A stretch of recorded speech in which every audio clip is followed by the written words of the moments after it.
is our only face. We're not normal. Normal doesn't run everywhere or take a stopwatch to everything.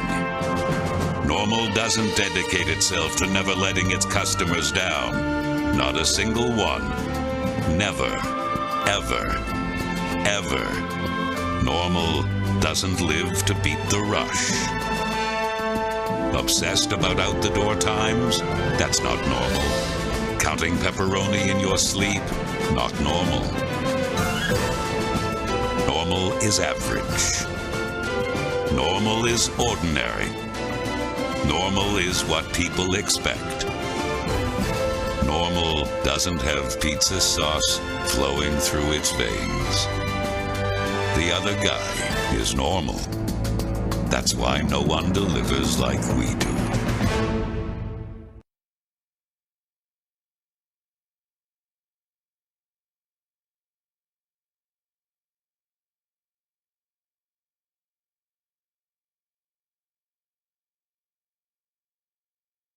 El festival más esperado del verano está de regreso en Elgin. Este sábado 13 de junio vive el Micheleros Fest en Festival Park desde las 2 de la tarde. Disfruta un super concierto con los dos de Tamaulipas. La empresa se fue para arriba y el chaval anda bien pilas. Serapio Ramírez y Alex Ramírez.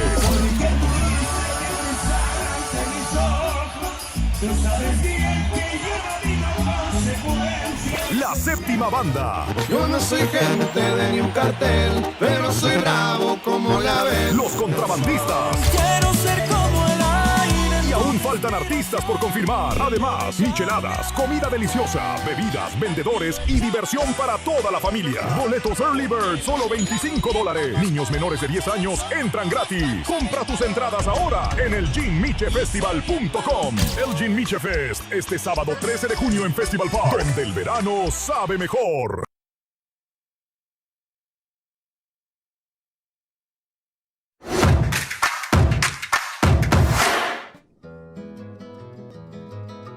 Everybody knows great tequila starts with a family recipe and holds true to traditional production methods. El Nacimiento Tequila combines a recipe that has been handed down by generations with time-honored natural farming and production practices to create only the finest tequila.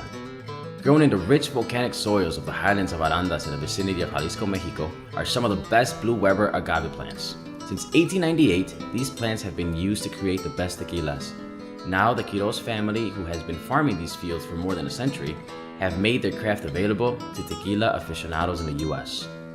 From the recipe through the farming techniques in natural clay ovens, everything about El Nacimiento is time-honored and handcrafted. Our tequila is farmed by hand, slow-cooked in original clay masonry kilns, naturally fermented up to 7 days, double distilled in small batches, and bottled on site to create an experience like none other. Bienvenido al Nacimiento, only the finest.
And good evening, folks. Thanks so much for joining us. We come to you live from Hoffman Estates here in the greater Chicagoland area. And we await the start of what could be one of the best matches Major League Indoor Soccer has to offer here for the 2025-26 season. I'm Tanner White, and you're watching MLIS Pro TV. Our home side is the Chicago Mustangs, alive in that postseason race. Everybody playing for Las Vegas. That's where our championship weekend will be on the final weekend of March, the 28th and 29th. Still a whole lot to settle before we get there. The Cleveland Crunch on the other side, your MLIS runners-up for the 2024-25 season. This club has taken it personal. That loss in the championship season, or in the championship run rather, last year. A 7-2 record for them overall. With the one overtime loss, they gained 1 point. That was the Rockford Thunder Football Club, who really tried to shake up the whole league there by taking down Cleveland a couple of weeks ago. But as the second seed right now, Cleveland knows what they've got to do. Just win, and they're in. That is it. It is so simple to be said, and it's so much more difficult to do here on the pitch. Chicago is a tough squad always here at home. The home field advantage here in Grand Sports Arena is incredible, and it's oh so loud. This place is always just rocking. The drums sound, and they beat down on the ears of fans, of officials, of everybody all at once, and of course of players on both benches. You'll hear it get loudest when you've got the PKs and the shootouts and all of that stuff. The other numbers around both of these sides, Cleveland has a plus 54 goal differential on the year, scoring 11.7 a game. And that is tops, like you might imagine, in the North Conference of Major League Indoor Soccer. Chicago has gotten hot at the perfect time, winning 4 straight, but they score 7.7 goals a game on average. Just a plus 4 goal differential for the year, but it's about when you get them sometimes. And they are heading into this match with a chance. Sometimes that's all you can ask for. We are 10 minutes from kickoff. We've got 6:50 p.m. Central Time, 7:50 p.m. Eastern, and nearly ready to get this game underway. We'll have lineups and anthem coming first, don't you worry. But 10 minutes until kickoff if we're perfectly on track here. Everybody is itching with anticipation. These sides are led by Chicago's Armando Gamboa, assistant coaches Ernesto Correa and Gerardo Lopez, and on the Cleveland side, Coach Antonio Manfoot. Manfoot, I had to ask him as he came in here, and I met him for the first time. I said, hey, Antonio, are you active tonight? And he said, no, not this time, but he does get into the rotation from time to time and is a capable player in a whole lot of different ways. Manfoot is into his 3rd decade and still is as talented as many of his top players on the field. Now we finally take a look live here inside Grand Sports Arena as we're going to set our lineups and anthem coming real soon. A wonderful family-led procession. And your Mustangs Academy players taking the pitch now. Just about ready for the performance of our anthem. Performing the anthem this evening is going to be Tom Kentish when we do get there.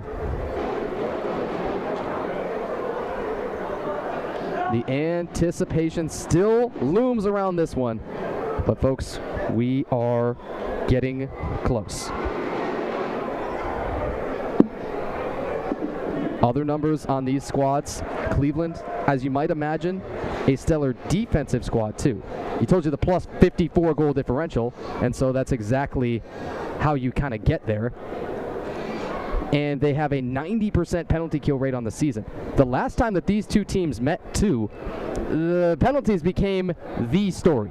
The cards in that match were unreal. They were flying like hotcakes, and it was kind of unlike anything that this league's ever seen before. A whole bunch of red cards resulting from that.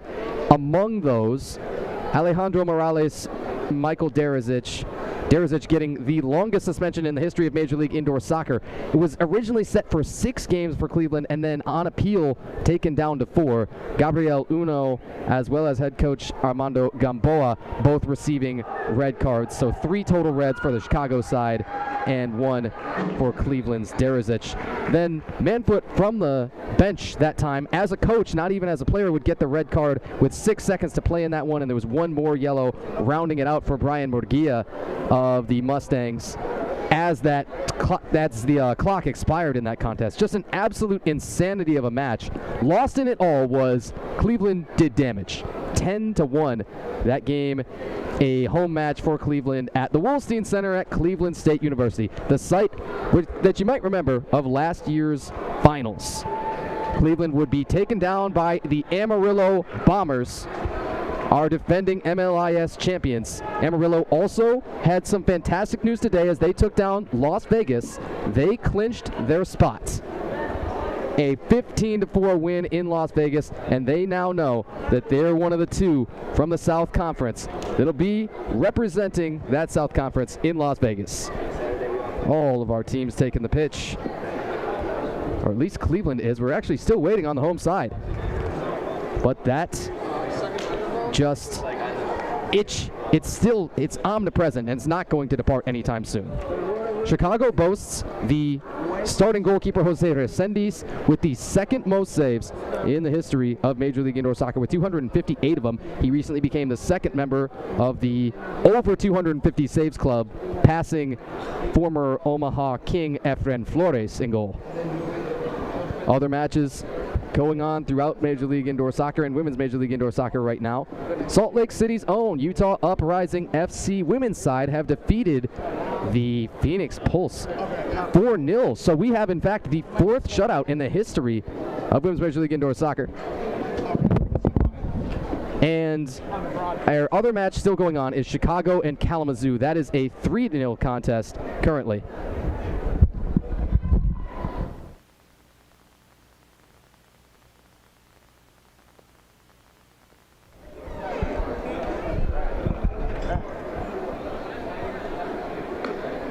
We've got 6:55 p.m. local time here in Chicago, roughly, here in Hoffman Estates, to be precise. And that means we are mere moments from the presentation of our starting lineups and kickoff. We've got 6:55 p.m. on the dot listed on all of our schedules as that mark that we're trying to hit. We never want to make too many promises, but we'll do the absolute best that we can. Coming as soon as possible. Fans, welcome. Let's let our PA announcer take it away. In Hoffman Estates. Tonight's contest is between the Cleveland Crunch and your Chicago Mustangs.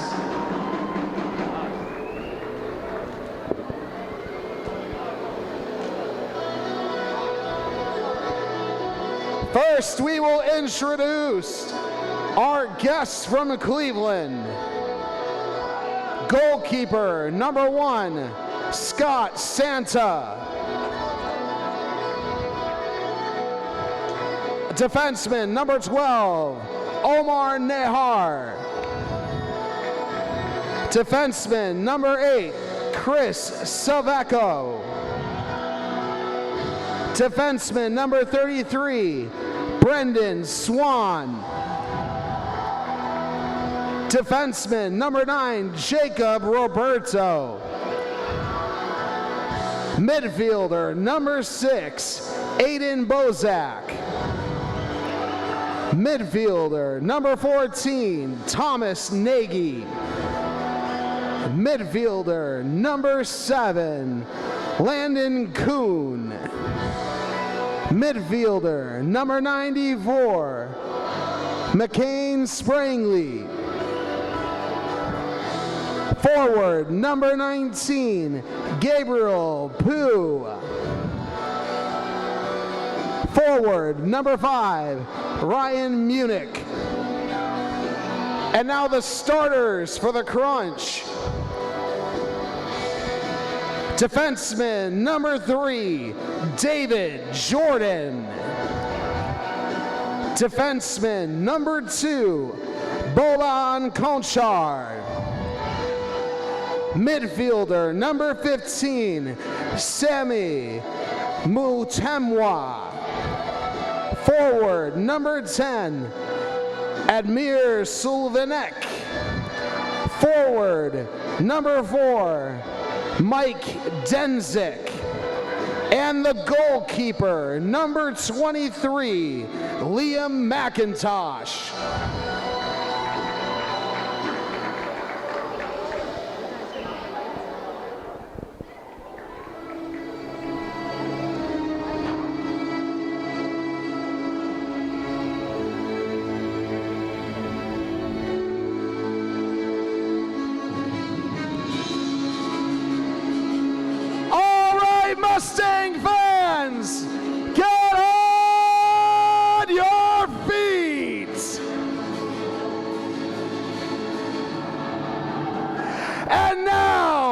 Chicago Mustangs.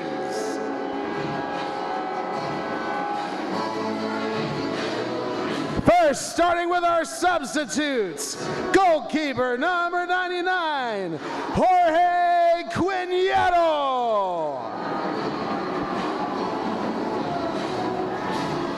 On defense, number 16, Brian Munia. On defense, number 14, Christopher Garcia. On defense, number 80, Martin O'Toole. On defense, number 77, Alexis Carmeneta. At midfield, number 7, Arnel Disvatic. And midfield, number 24, Estevan Zelnovic. Midfield, number 30, Gabriel Uno. Midfield, number 84, Jose Matute. Forward, number 23, Christopher Correa. Forward, number 97, Alex Zadrakovic. And now, the starting lineup for your Chicago Mustangs. Defense, number 9, Sergei Wozniak. Defense, number 13, Luis Marquez. Midfield, number 6, Alex Ilian. Midfield, number 22, Dario Gamboa. Forward, number 27, Jorge Ochoa. And the goalkeeper, number 48, Jose Resendes.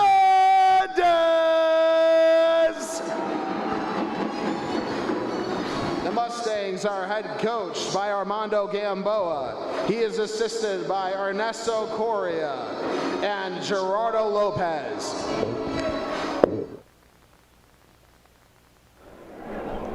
And a rousing rendition of those lineups, wasn't it? National anthem coming now. Face the flag if you are able, and join us in honoring America for the playing of our country's national anthem. It is sung by Tom Kentis. My apologies. Oh, say can you see by the dawn's early light what so proudly we hailed at the twilight's last gleaming, whose broad stripes and bright stars through the perilous fight o'er the ramparts we watched were so gallantly streaming, and the rocket's red blare, the bombs bursting in air, gave proof through the night that our flag was still there. Oh, say does that star-spangled banner yet wave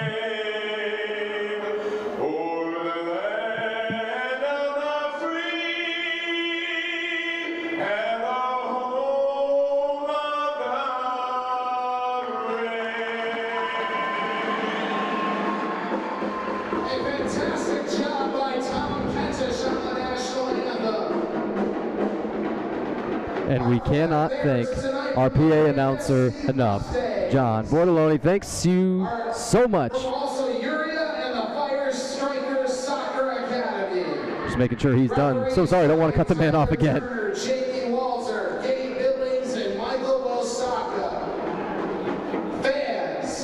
We want you to be loud, be proud, and be positive.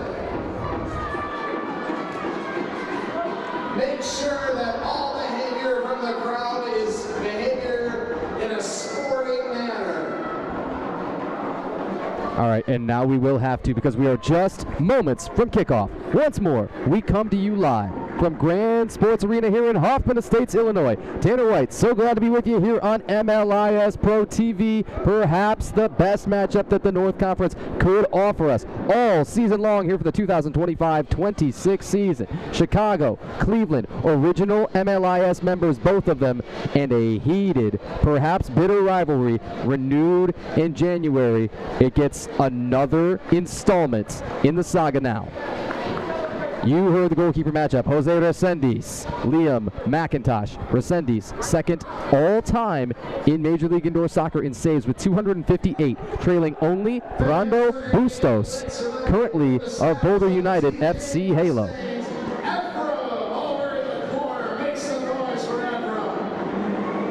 The Cleveland starting keeper, Liam McIntosh, comes in with a 750 save percentage. So easy to just not realize that is the top mark in Major League Indoor Soccer.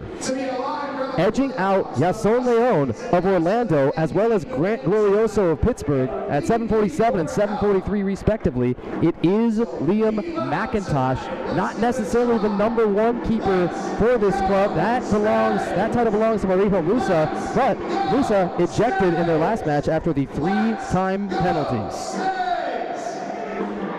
We await kickoff on that stripe. There you see the goalkeeper, Jose Resendiz, in the all-black kit and an all-blue for Cleveland. The Mustangs debuting a new white kit here this evening, and Cleveland in the all-reds with the high white socks. And we are ready to kick it off.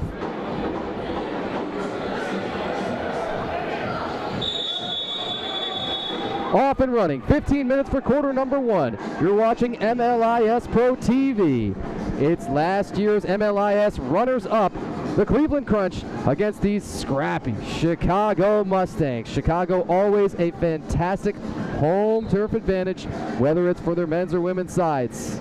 You're going to see Sergei Varziniak, the captain, wearing that yellow armband marked on the left bicep. It's really difficult sometimes for Varziniak to keep that thing on, and we've made the joke before. Last time that I saw him was just last Saturday at a match in Lansing. Chicago would win that one with an 11-6 final score, as Lansing had already been eliminated from playoff contention, but Chicago stayed alive.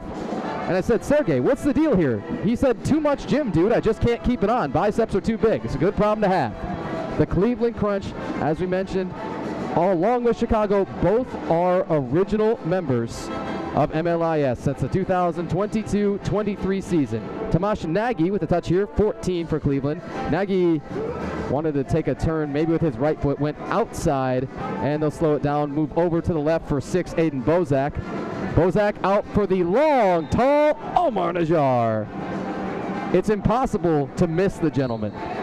A unique look about him. He wears 12, the defender. McIntosh, the goalkeeper, his blue kit is 23. The rest of that starting lineup, you heard it with the fantastic rendition of those anthem and lineups. But it's David Jordan, Boban Shankar, Sami Mutemwa, Admir Suljovic, and it's Omar Najjar. Are you kidding me? To open the scoring. Our clock shows 13:34 first quarter. And the Cleveland Crunch have struck first.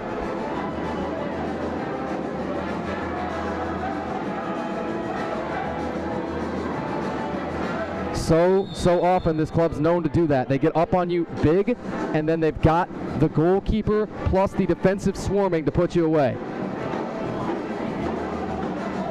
Resendiz, the keeper, sends a ball way long down in that right corner. Our view was a little obstructed. First save made by the goalkeeper, Liam McIntosh.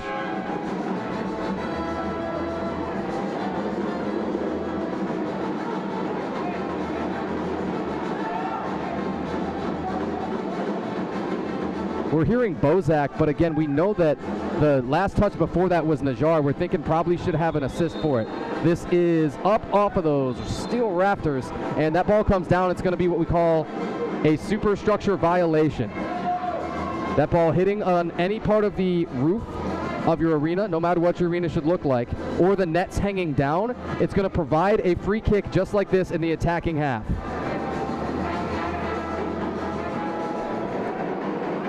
Holding up that right hand for Chicago is 30, Gabriel Uno. Uno facing a two-man wall for Cleveland. Uno goes off to his right, will not shoot directly off that free kick. Uno pulled this a little bit wide, and there's nobody lurking for Chicago to put it in the back of the net. Ryan Minnick, a little back touch, wearing 5 for Cleveland. Shot blocked. Taken there by 33, Brendan Swan for Cleveland. Chicago counter run. Snuffed out quick. Varziniak has been wearing 5 this entire season. With these new kits, was forced to make the number swap to 9. That's just about the only thing that's changed for Sergei Varziniak ever since year number 1 here in Major League Indoor Soccer, or even back a couple of years ago as these clubs were both members of the 2nd division of the Major Arena Soccer League. Shot blocked in front of the goal mouth. And now let's see, do you have the defensive clearance call? This is another chance to give you a little bit of education on our league rules. I think that's what we're having awarded. Unless it's just a normal restart, as from that spot it must be. The keeper Resendi's coming out a little higher. He's got the one sleeve long on his right, and then the left one short. Trying to see if it's just an arm sleeve that's pulled way up, or if it's actually cutting the shirt kind of thing. Shot blocked. Varziniak way out wide. Over to his left to Luis Marquez. Marquez back for the goalkeeper, Jose Resendiz. 258 saves for the career of Resendiz across 4 seasons as the starting goalkeeper primarily for the Chicago side. You have a member down in the white. The moment that we can see who that is, we'll let you know. But our angle gets difficult. Anything in that far corner, it is Gabriel Uno wearing the 30. Free kick coming, 11:31 of the quarter. Loose for half a moment. Maybe the rebound could have gone out to Varziniak. It did not, in terms of an attacking chance anyway. Headed in the right direction, Varziniak down to Uno. Uno pressuring the goalkeeper, McIntosh. Varziniak getting on the back there of Michael Derazic for Cleveland. Whistle, and appears to be the foul on the Chicago captain. Look at the speed of the line change from Cleveland. It's stunning. It almost hurts your neck to look at it. Shot for Nagy blocked. Nagy's next try is set up right in front of yours truly. I'm telling you folks, one day I'm going to make a play on one of those balls and look like the hero. Save somebody. This is, however, a defensive clearance. This we can tell you, the ball goes to the very top of the arc right here, and the Chicago wall will now consist of at least 3 blockers. Now it will be 3. Admir Suljevic, your all-time leader in goals, assists, and points in Major League Indoor Soccer, did not elect to shoot off of that defensive clearance call. Suljevic just positively trumps and dwarfs everyone on that all-time leaderboard for just about every attacking category you could name. That's a tough tackle from Najjar. Defensively, he is clean as could be, and so no whistle. Wow, look at that rip from the goalkeeper, McIntosh, but it looks like it went just a little bit too far. A massive arm the gentleman has. Resendiz ready to get this ball back into play, but if he turns this over, it's going to be dangerous. Gabriel Piwu shot high. Piwu, 19 in the red for Cleveland. He's another one, impossible to miss, and imposing, long, tall frame.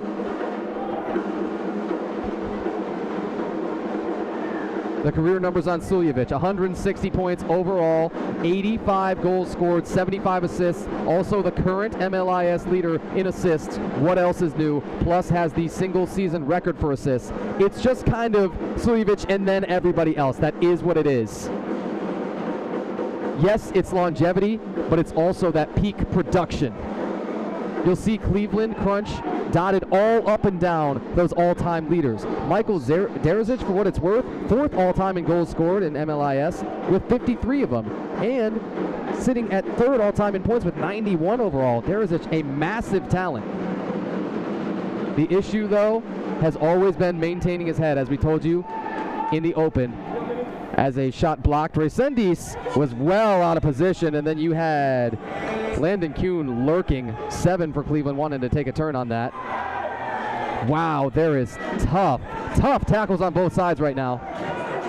McCain Spraggling, a nice touch for Jacob Roberto. Roberto, 9 for Cleveland. And now here comes the Chicago run the other way. Good handles here, Jose Matute. Matute couldn't get the shot on the goal frame, and then McIntosh not going to risk it.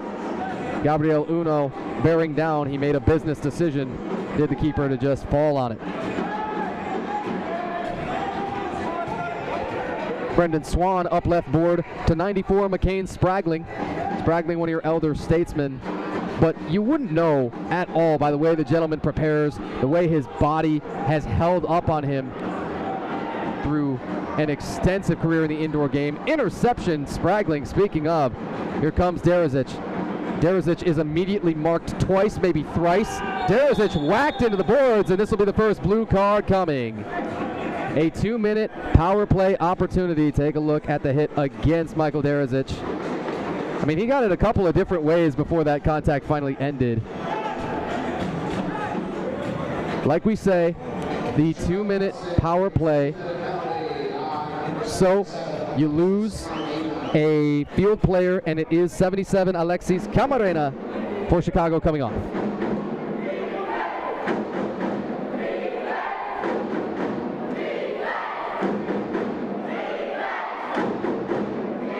Camarena, 33 years of age, a Hanover Park native, was a 6-year starter with Chicago all the way back in those Major Arena Soccer League 2nd Division days.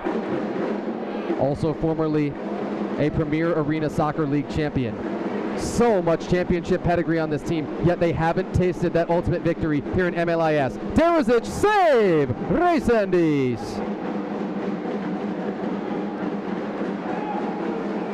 The goalkeeper, McIntosh, soft tap, and Cleveland will keep it in the attacking end.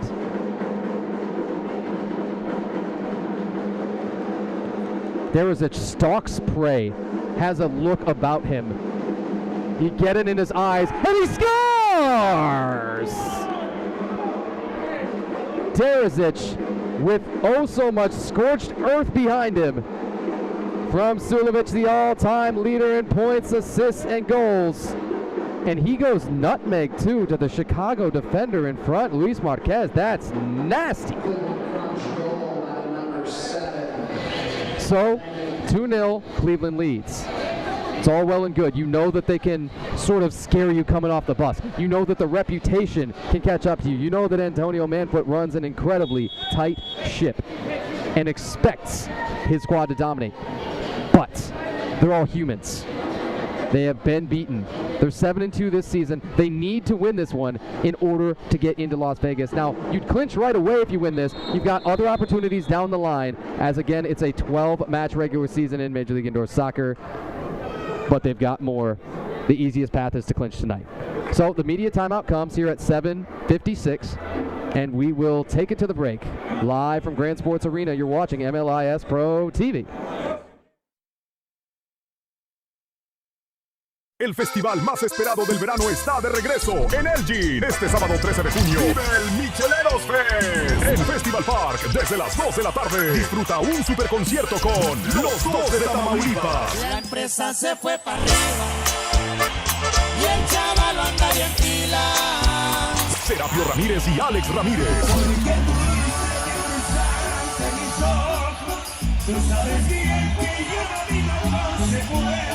La séptima banda. Yo no soy gente de ni un cartel, pero soy bravo como la ven. Los contrabandistas. Quiero ser como el aire. Y aún faltan artistas por confirmar. Además, micheladas, comida deliciosa, bebidas, vendedores y diversión para toda la familia. Boletos Early Bird, solo $25. Niños menores de 10 años entran gratis. Compra tus entradas ahora en el GinMicheFestival.com. El Gin Miche Fest, este sábado 13 de junio en Festival Park, donde el verano sabe mejor.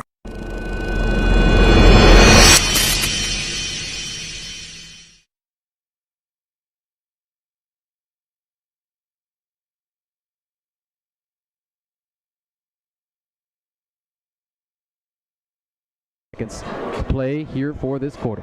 Cleveland, Chicago, heated rivalry, and last time that these two met, it was positively explosive.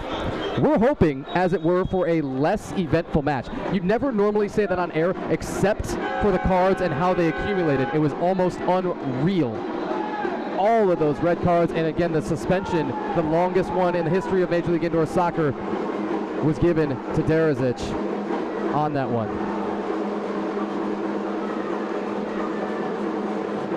Shot saved. McIntosh. Put on target from Arnel Dizderovic. He wins a spot on the MLIS all-name squad, undeniably. As do a number of these Cleveland players. I think Admir Suljevic has got to be one. For what it's worth, I think Michael Derazic has got to be another. There's quite a scrap right in front of that Cleveland bench, and finally we got to get play stopped here somehow, some way, before somebody on the bench even gets taken out. 7 minutes, 11 seconds to play here for the quarter. Cleveland 2-0. Chicago without a ton of attacking opportunities yet. Tomasz Nagy trying to head it in the right direction. Interception on the Chicago side. They'll hit up ahead for 14, Christopher Garcia. Garcia over for 16, Brian Morgia.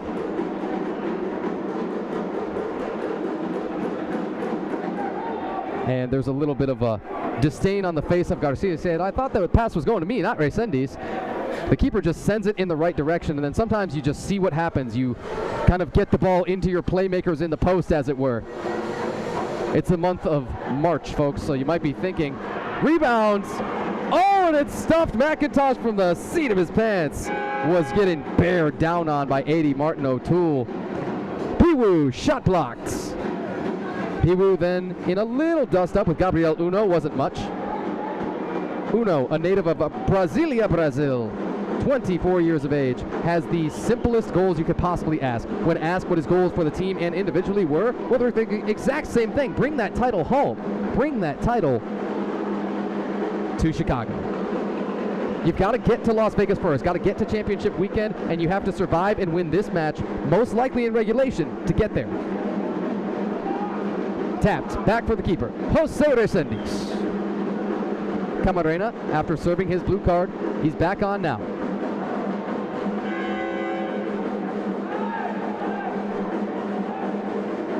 Little dust up in that left corner. See what the plan is to clear. Eventually Najar is able to get a long leg onto this. Long, when you stretch it out, that word's probably 8 or 9 letters long because you have to have a really, really long O to essentially match up to what you see from Najar physically in his frame. And Najar not just dominant as a defender, also very, very competent on attack. Comes in so far on this season with 7 goals, 7 assists. But your leading scorer so far on the season is actually Gabriel Piwu himself. Piwu with 15 goals coming into tonight. Suljevic, what did we tell you? He's the leader in points in the North Conference. Everybody still trailing in terms of the entire MLIS, still trailing Rafael Tobias of Orlando. Tobias with 34 goals and 43 points overall on the season, as Orlando will be rounding out their season tonight. Shot just wide from Jose Matute. In fact, that game is on now. That is Orlando at Dallas. That game is live, as they are also on Central Time, kicked off right around the same time this did. And interestingly enough, it's a 1-0 Dallas game early on. Pittsburgh and Fort Wayne, your other MLIS match active right now, that is a different story. That is 11-1 Pittsburgh. Just taking out their frustrations maybe from knowing that in year one here in the MLIS, they're not going to make the postseason. It was one of those where their hope was held out for a long time, and they had to mathematically add all this up and kind of see the results of this match for what it's worth, but they're going to fall just short even as they are taking it to Fort Wayne's own Summit City Sentinels.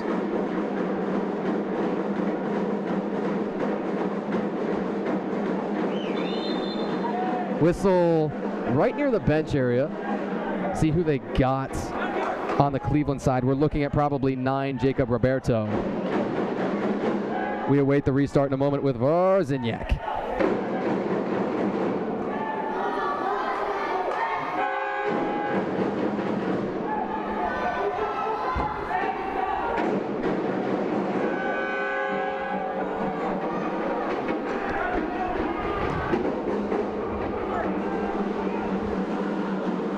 Minutes and 15 seconds to play here for the quarter. Still a 2-0 contest.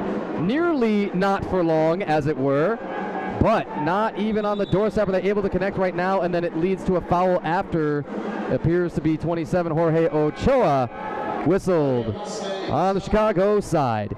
Your home side, these Chicago Mustangs. So much to play for this evening. It's not just trying to, hey, maybe play spoiler, maybe make Cleveland injured a little bit, maybe make them bleed.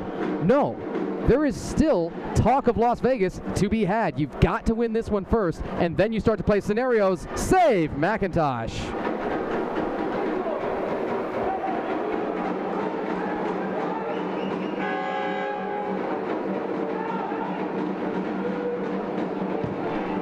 This is from forever. It's scored! It's a bar down bomb for Dave Jordan. He did what? We gave up on the shot watching it because we thought there's just not a chance. And he puts it in behind Jose Resendiz, second all-time in saves, and the man's been around, and he probably can't believe it either. That is an absurdity.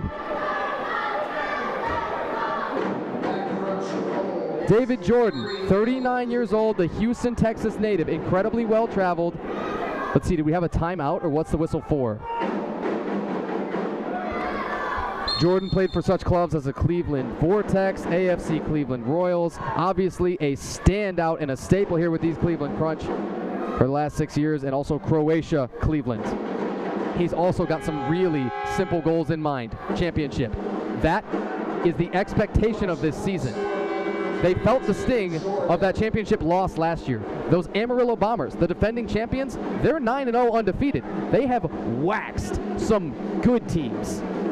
And they beat Cleveland 10-8 last year in the final. That match did go into overtime. There was no golden goal. Amarillo scored the first 3 goals in that overtime period.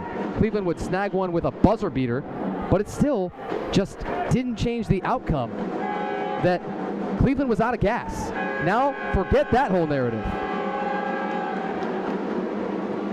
Cleveland run on. What a takeaway. Camarena. Ooh, and a big hit between Camarena.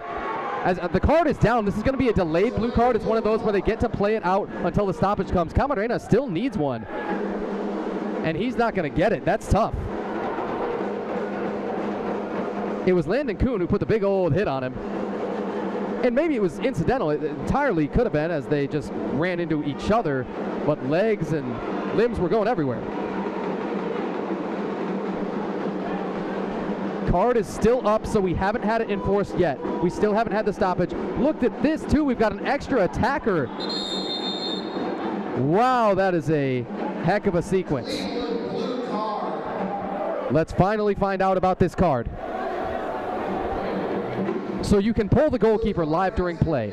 That's what we saw. Number 7, Landon Kuhn. So it's finally, ironically, the contact between Kuhn and Camarena that drew the card. And so Camarena's probably got this little, you don't want to call it a smirk, but he may be satisfied with it as he put his body on the line. He won this man-up opportunity for his side.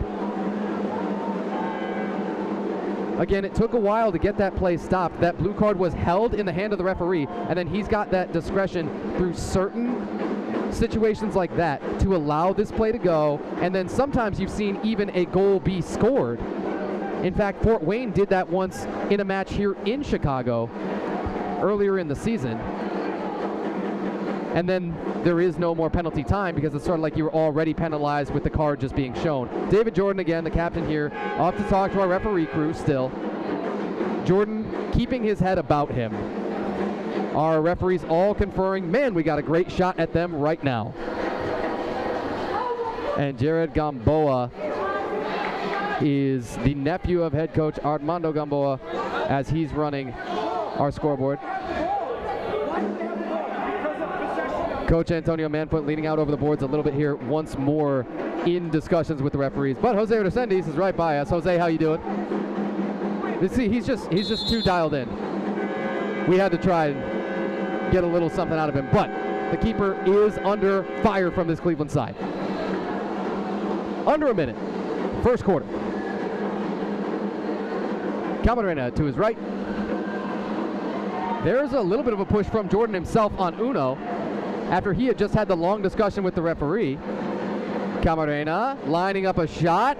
Good feed! Golazo Ochoa! Golazo, golazo, goal! Let's just take another look. Oh, the feed, it positively fooled us. Camarena giving the fist pump. He's all Rafa Nadal with it. And your Chicago Mustangs are on the board. 3-1 match, 41 seconds, first quarter.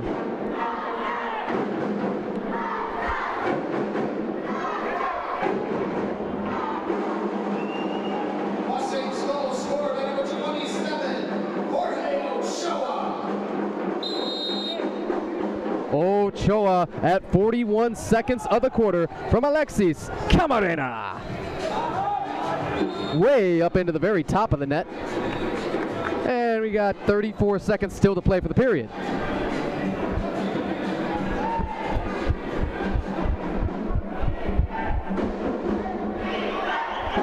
When we get this restart, it is in fact that defensive clearance call again. Ball is placed at the top of the arc. Watch Sulevic. He scores! It's just history every single time the man touches the ball. The admiral, the admirable Admir Sulevic. Resendiz is talking to the wall, and he's seeing something that he didn't like the moment that Sulevic begins his approach. What that is, we'll probably have to ask Jose after this one. 4-1, Cleveland, 31.9 seconds. Sulevic on the free kick. Chicago turn, watch the header to save for McIntosh. And again, he gives an absolute cannon shot down for Piwu. Piwu, the leading scorer so far on the season. Piwu just making the keeper Resendiz think about it. 10 seconds. Now 5, chipped up over the goal, but not by much. Do you think we're in for more fireworks? Judging by the first almost 15 minutes, we have to say absolutely. The captain Varziniak with one header to survive that Cleveland attack. A scary one it is, and they get it from everywhere, they get it from everybody, they get it all the time. Chicago knows they can hang, but gotta flip the switch for quarter number 2. We'll go to that quarter break and be back with you in a few. Tanner White here on MLIS Pro TV.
All right, folks, we come out of the break and we take a look at the headman Armando Gamboa for the Chicago Mustangs. Emphatic as ever, speaking with the hands. A great look inside the huddle. Thank you so much to our cameraman.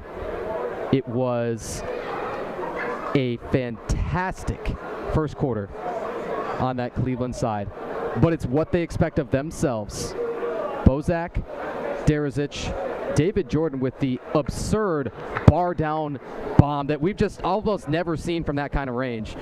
And then the final score was the all-time leader in points, goals, and assists here in Major League Indoor Soccer, Admir Sulevic. What else is new? Get used to it, folks. The one Chicago score, Jorge Ochoa, Alexis Camarena on the assist, 40 seconds of that first quarter. 15 more minutes on the clock for quarter number 2. And then we'll get you to the half. Cooler heads perhaps will prevail, but truly a very cleanly played first quarter in terms of the physical contacts. You had the blue cards on either side, or pardon us, you had the one blue card for Kuhn. And then, yeah, in fact, we did have the other card for Camarena, just not currently in our stats, but that's why those remain unofficial at first. Ball's on that dot.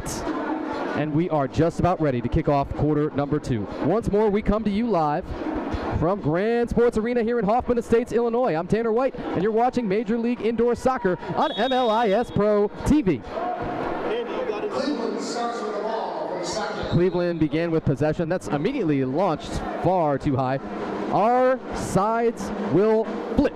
So Cleveland will be attacking left to right here in this second quarter. Chicago, the home side, right to left. Once more, Cleveland in the all reds with the high white socks. Chicago, as they're staring down Sulevic, oh boy. Resendiz must have had a little arrhythmia there as the all-time scorer staring him down. But Resendiz, the goalkeeper, in his all black kit, and Liam McIntosh on the other side in the all blue. This is served all the way to the opposing goalkeeper.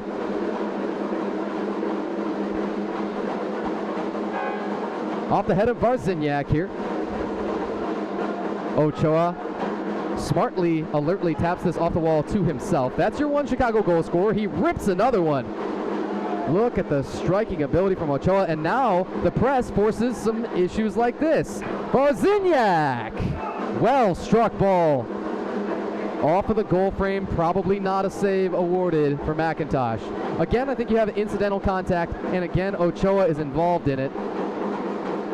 But none the worse for wear after the collision with Tomasz Nagy.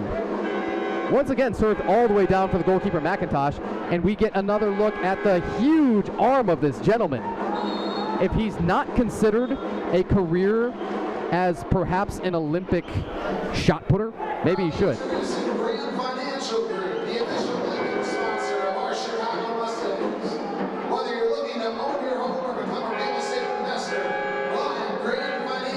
Sulevic ready on the free kick. Top of the arc. Staring down a big old arc that's all designed for him. Jordan pulled it a little wide. Rebound blocked. And Resendiz was about to go over the back like a basketball player on Najar. A man who he's giving up a number of inches to in height. Wonder what they finally whistled in that scrum of bodies.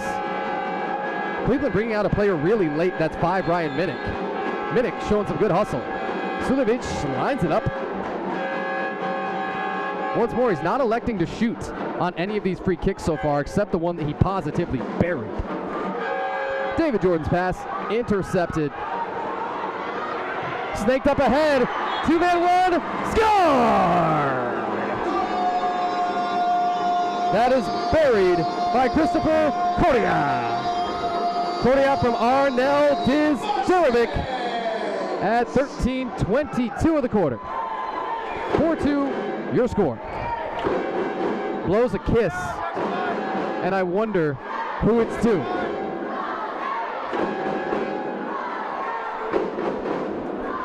We told you that the Chicago side was head coached by Armando Gamboa. Assistant coach Ernesto Correa gets to look on and see Christopher net that goal against the current second seed in the MLIS's North Conference.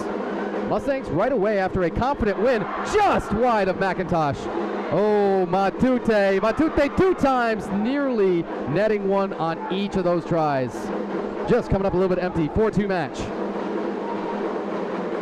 So, different feel to this second quarter already. You score that first goal of the quarter, it's funny how that happens. Sent far too wide by 9, Alex Drakovic for Chicago. 12 minutes, 50 seconds, second quarter. McIntosh out for Dave Jordan, and Jordan ready to clear it. Jordan over for his right. Jordan receiving it right back. Ooh, whiffed on a moment. Now that makes it interesting. Jordan's going to get pressed from everybody, and But look at this Cleveland side. They do not panic. They do not get out of system as 33, Brendan Swan recovers, and now the goalkeeper can launch it down. Camarena, the on-ball defender. Piwu met the wall. That is Jose Resendiz. No matter what our stats show that Resendiz has accumulated so far, he will depart this evening as the second all-time leading save man still in Major League Indoor Soccer. Resendiz, the keeper, with a tough tackle on Piwu, by the way. And there was a few wearing red, mostly, who were trying to say, hey, is he maybe a little bit reckless in that tackle, and could we maybe see the blue card on the keeper? When that does happen, you've got to have that keeper serve his own time penalty.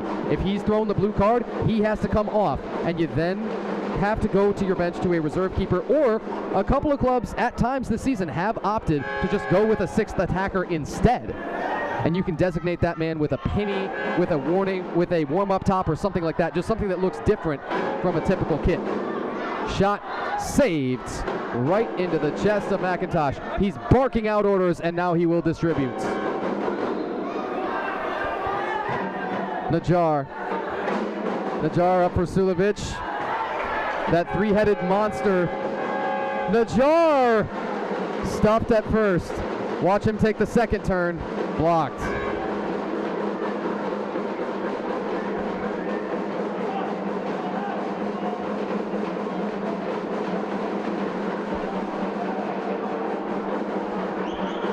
Ten minutes, 45 seconds here of the quarter, and an even juicier quarter than the first. Chicago with the one goal. Not a whole lot to be said. Shot just wide of Resendiz. Oh, he's thanking his lucky stars.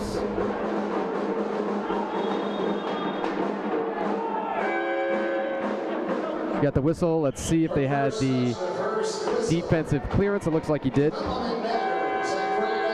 Everybody knows the Chicago Mustangs Academy and their Grand FC Mustangs players, which you might not know, some of them are celebrating birthdays this week. I'll tell you about those in just a moment, as Sulevic shots blocked this time. So, those Grand FC Mustangs players celebrating birthdays are Dylan Mujica, Isaac Noyola, and Javier Esquivel. Happy birthday to all of those fine kiddos.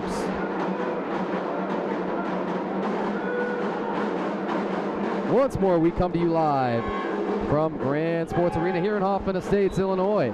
I'm Tanner White, and you're watching Major League Indoor Soccer on MLIS Pro TV. The Cleveland Crunch and the Chicago Mustangs, the two remaining original members of Major League Indoor Soccer. So many have gone, but even more have come. 13 clubs, the expansion from 9 last season. An unprecedented era of growth, and folks, it's just going to keep getting bigger and bigger. Yours truly, absolutely biased. However, could not be more excited for the future and what even just this finals weekend in Las Vegas has to offer, folks. Shivers. Absolute shivers.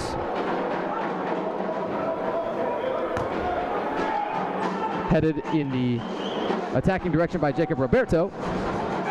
Roberto is going to be tripped up. Let's see on a card or a common foul. Our guess is just a foul going on Chicago's Brian Borgia. All right. If Chicago's going to turn this whole match around, you've got to play it cleanly. You've really got to avoid cards of any kind. You cannot go man down practically ever against this Cleveland side. It's surprising to see Cleveland maybe at, you want to say, quote-unquote, just a 39% power play clip. Of course, that will go up after they scored on the power play goal earlier. The power play goal earlier in this one. Pardon us, folks. Can you tell us past our bedtimes? Tick, tick, tick. We are under 9 minutes, second quarter. It's still a 4-2 match. Chicago with the only score of this period. McCain Spraggling wanted to feed that in for Minnick. It was snuffed out.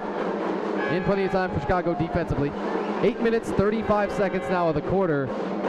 And Cleveland's starting to think, hey, we haven't scored since 31 seconds of that first. We're uncomfortable going with, a quote-unquote scoring drought of 7 minutes plus. Dave Jordan looking to stab this in. Sulevic is there. And nobody there to put it home. You expect somebody wearing red to put that in. Look at the clearance off the goal line. That's fantastic. What a championship level effort that was. We think it's Dizdarevic. A wall ball a little bit wide. We're under that 8-minute mark. Remember, folks, we should have that media timeout coming when you get the first stoppage under 8 minutes. Sometimes it's not quite enforced like that, but that's what we're supposed to have.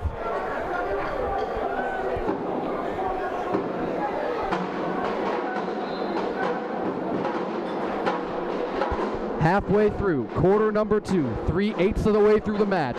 Stay up to date on all things MLIS by going to MLISpro.com. We got a whole bunch of great matches cooking. And also on the Women's Major League Indoor Soccer side, it's a busy weekend all around, folks. You won't want to miss any of it.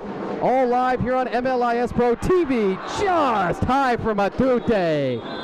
Oh, that's 3 of those that have been fantastic looks, but that one does take us to the media timeout. That shot missing from Matute by a fraction.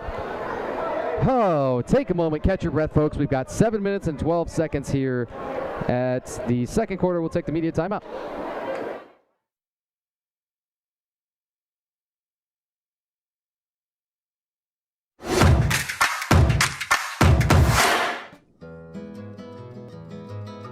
Everybody knows great tequila starts with a family recipe and holds true to traditional production methods.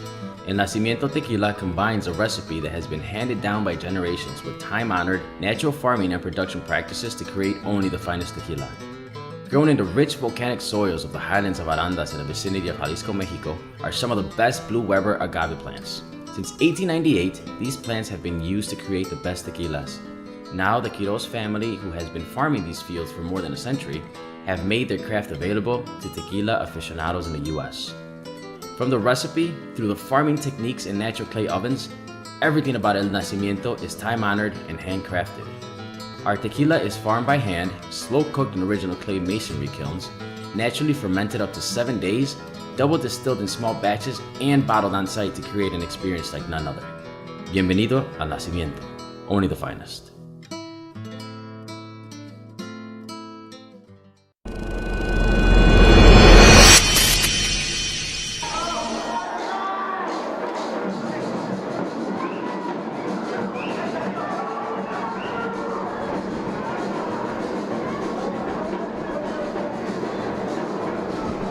And we come back in out of that media timeout.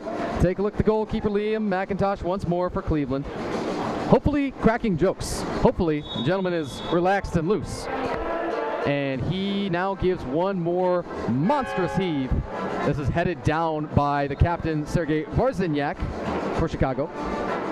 Varziniak, a 28-year-old Round Lake, Illinois native.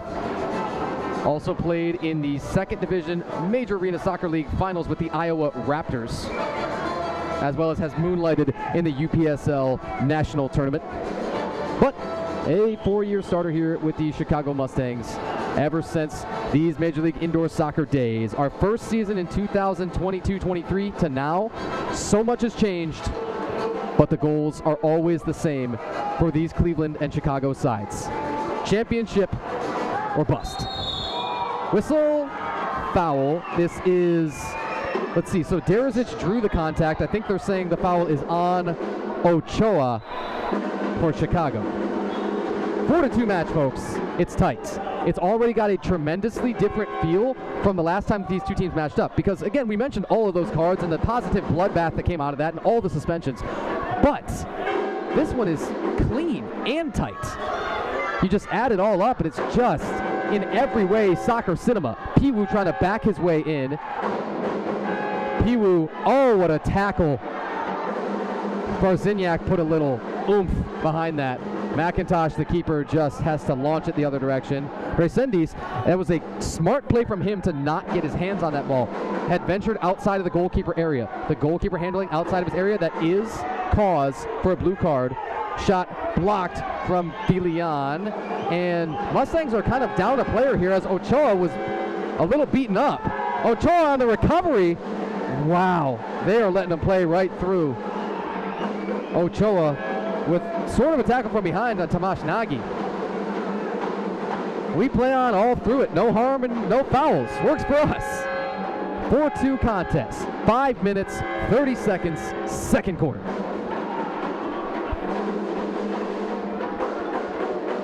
The headmen, Antonio Manfoot and Armando Gamboa. They've been here before. They know each other. They know each other's teams. McCain Spragling turned a little wide. Spragling not quite on the goal frame. Spragling, 31 years of age. He, of course, has the team goal of lifting that trophy.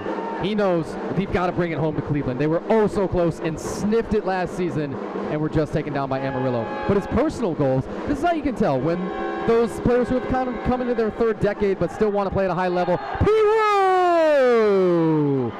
Golazo! Oh, no, it's waved off. Whoa! Oh, it's the foul on Piwu first. He was turning in front of Luis Marquez. And he had Marquez beat, but Piwu throwing the shoulder, and he subbed off very shortly afterward and had some words that we can't say on air to be said on the bench. Hopefully our microphones are far enough away. 4 minutes, 46 seconds, second quarter. Let's see if it's Najar. It's going to be Sulevic again. He's got so many dangerous options. The wall set for Chicago. It's got 3 members in it again. To his left this time. Saved! Resendiz. Resendiz survives. You've seen Sulevic already sneak that free kick score in at 31 seconds of that first quarter. Whistle. Now that's one of the probably lightest contacts that we've seen draw a foul so far. Most of the time in this match, you've had to earn it. 4 minutes, 25 seconds until the half. 4-2, Cleveland over Chicago. Live from Grand Sports Arena here in Hoffman Estates, Illinois. The keeper, McIntosh, off of the head of 14 for Chicago, Garcia.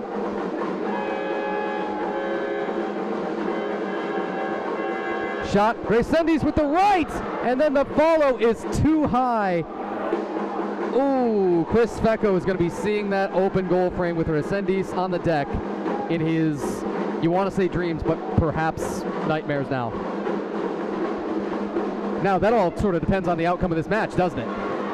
The physical back in there, and then the shot is just errant, sprayed by Zadrakovic for Chicago. But it was the on-ball defense from Najar that forced that to go quite so errant.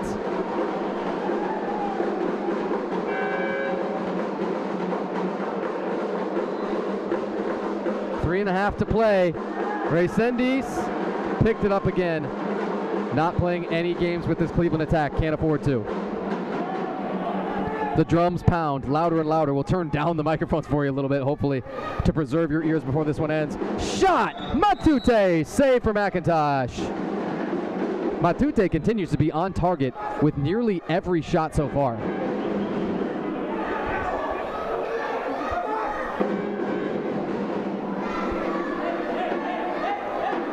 We await the restart. Referee holding his whistle high, clearly demonstrating, hey, it's not my mouth yet. Now, set piece. And definitely not what they had in mind. This is a quick giveaway. Foul on Matute, unless it's a card. Let's see. All the blue cards down. Matute committing the penalty against Tomasz Nagy. It's a really tough time for Chicago to go man down. It is.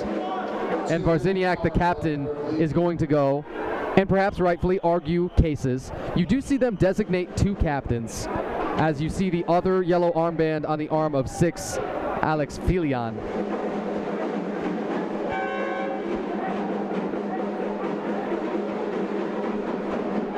As always, the referee decision's final. Blue card on Jose Matute. Man up opportunity. Power play for the Cleveland Crunch. Already with the 2-goal lead. A chance before the half to strike for another. Too high. Derzic going to be probably a tad frustrated in himself with that one. Let's hear you. Defense. You guys gotta do it. Defense. Defense. When this distribution comes from Resendiz, we'll have under 3 minutes to play until the half.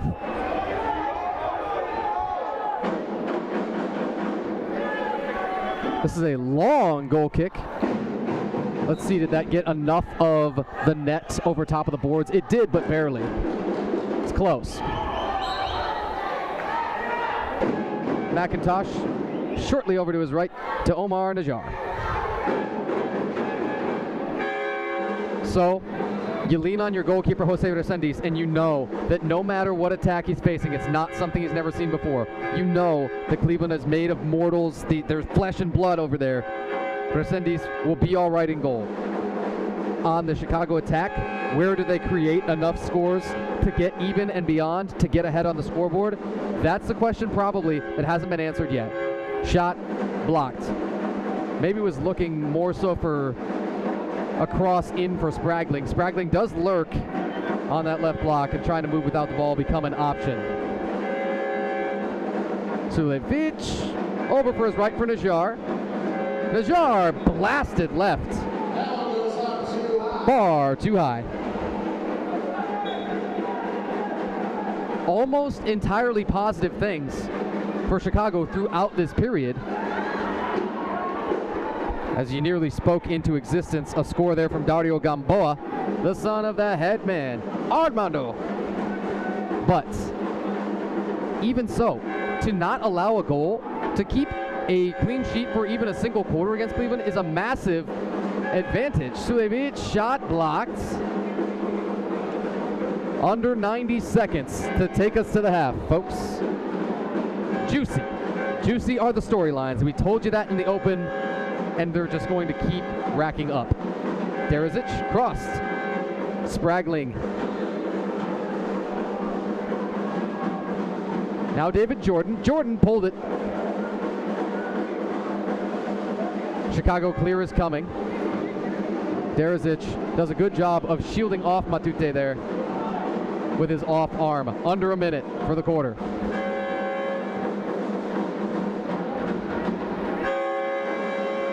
Sami Mutemwa has to go with a little back touch for Brendan Swan.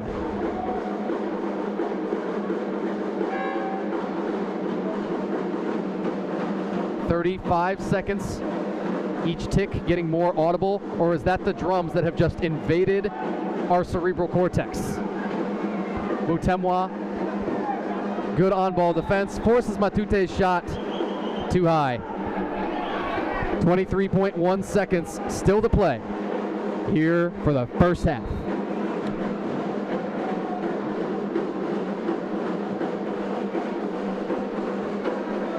Antonio Manfoot not active for this contest as a player. Maybe he's thinking, I wish I was. Shot wide as McIntosh sprawled. Follow. No dice either. Two half-decent looks, but it's just going to be a struggle with McIntosh. Again, your leader in save percentage here in Major League Indoor Soccer on the season. Final couple of juggles, any which way, will run out half number one. Exhale, folks, because it only gets better from here. It's a 4-2 score. The first score was Aiden Bozak. We're thinking from Najjar with the assist at 13:32 of that first quarter. We're not entirely sure on that. Arnel Dizderovic would answer rapidly on the Chicago side from Christopher Correa, and then it would be Cleveland doing what Cleveland does. Michael Derazic, you might have heard of him from Admir Sulovic. You also might have heard of him. Then David Jordan with our favorite strike of that entire first quarter. It was nasty. Bar down from Brendan Swan at 2:40 of the first quarter. Jorge Ochoa from Alexis Camarena. The power play goal for the last Chicago score, and then Admir Sulovic on a free kick at 31 seconds left. That was it for the scoring, folks. And here we are, a full quarter, or rather a full half into this one, and still a 4-2 contest. We got to take it to the half. We got to step out. You know, if you were one of us, we'd recommend that you stretch. You grab a nutritious snack, perhaps, and a cold beverage. And we will take it to the half. Once more, we come to you live from Grand Sports Arena here in Hoffman Estates, Illinois. Cleveland Crunch 4 and your Chicago Mustangs 2. You're watching.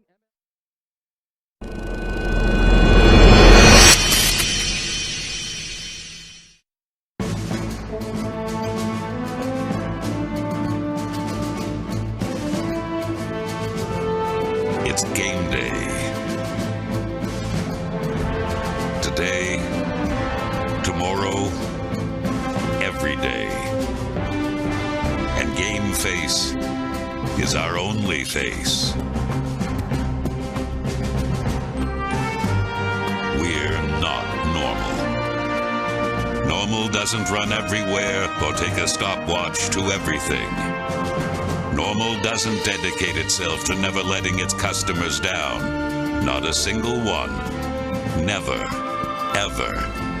Ever. Normal doesn't live to beat the rush. Obsessed about out-the-door times? That's not normal. Counting pepperoni in your sleep? Not normal. Normal is average. Normal is ordinary. Normal is what people expect. Normal doesn't have pizza sauce flowing through its veins. The other guy is normal. That's why no one delivers like we do.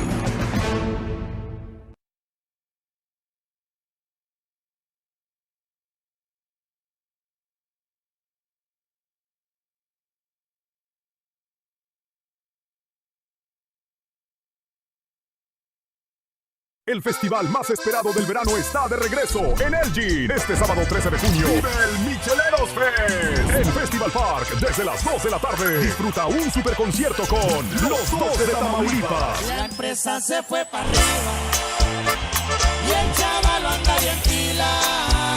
Serapio Ramírez y Alex Ramírez. Tú sabes bien que yo no digo consecuencias. La séptima banda. Yo no soy gente de ni un cartel, pero soy bravo como la ves. Los contrabandistas. Quiero ser como el aire. Y aún faltan artistas por confirmar. Además, micheladas, comida deliciosa, bebidas, vendedores y diversión para toda la familia. Boletos Early Bird, solo $25. Niños menores de 10 años entran gratis. Compra tus entradas ahora en elginmichefestival.com. Elgin Miche Fest, este sábado 13 de junio en Festival Park, donde el verano sabe mejor.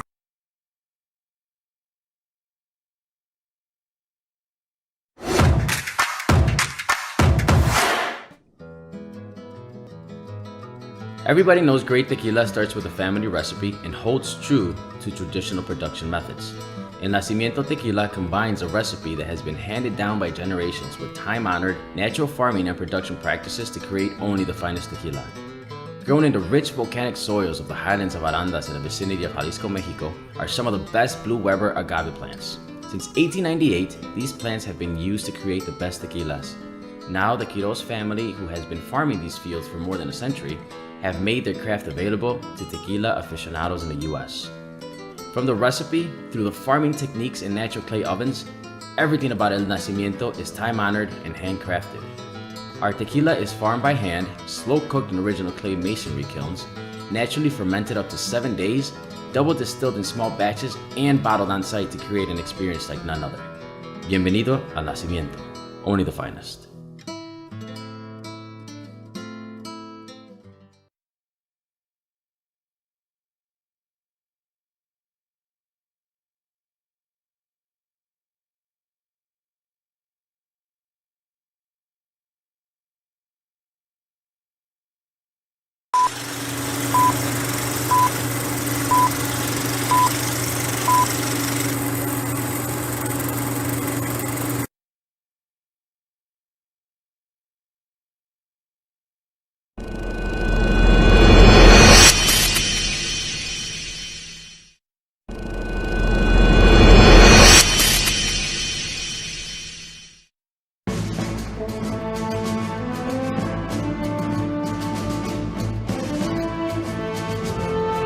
It's game day. Today, tomorrow, every day. And game face is our only face. We're not normal. Normal doesn't run everywhere or take a stopwatch to everything. Normal doesn't dedicate itself to never letting its customers down. Not a single one. Never. Ever. Ever. Normal doesn't live to beat the rush. Obsessed about out-the-door times? That's not normal. Counting pepperoni in your sleep? Not normal. Normal is average. Normal is ordinary. Normal is what people expect. Normal doesn't have pizza sauce flowing through its veins. The other guy is normal. That's why no one delivers like we do.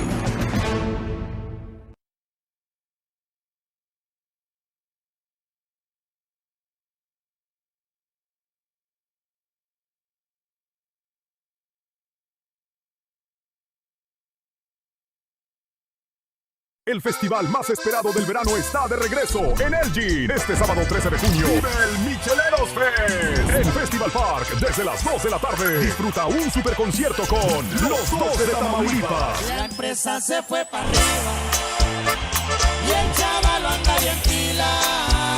Serapio Ramírez y Alex Ramírez. Tú sabes bien que yo no digo consecuencias. La séptima banda. Yo no soy gente de ni un cartel, pero soy bravo como la ves. Los contrabandistas. Quiero ser como el aire. Y aún faltan artistas por confirmar. Además, micheladas, comida deliciosa, bebidas, vendedores y diversión para toda la familia. Boletos Early Bird, solo $25. Niños menores de 10 años entran gratis. Compra tus entradas ahora en elginmichefestival.com. Elgin Miche Fest, este sábado 13 de junio en Festival Park, donde el verano sabe mejor.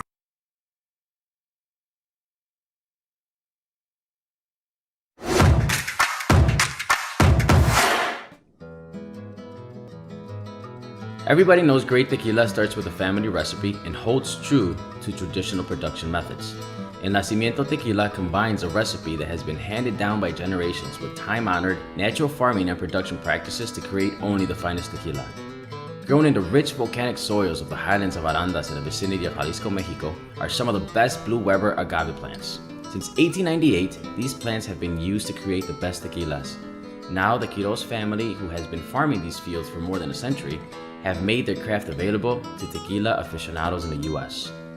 From the recipe, through the farming techniques in natural clay ovens, everything about El Nacimiento is time-honored and handcrafted. Our tequila is farmed by hand, slow-cooked in original clay masonry kilns, naturally fermented up to 7 days, double distilled in small batches, and bottled on site to create an experience like none other. Bienvenido al Nacimiento, only the finest.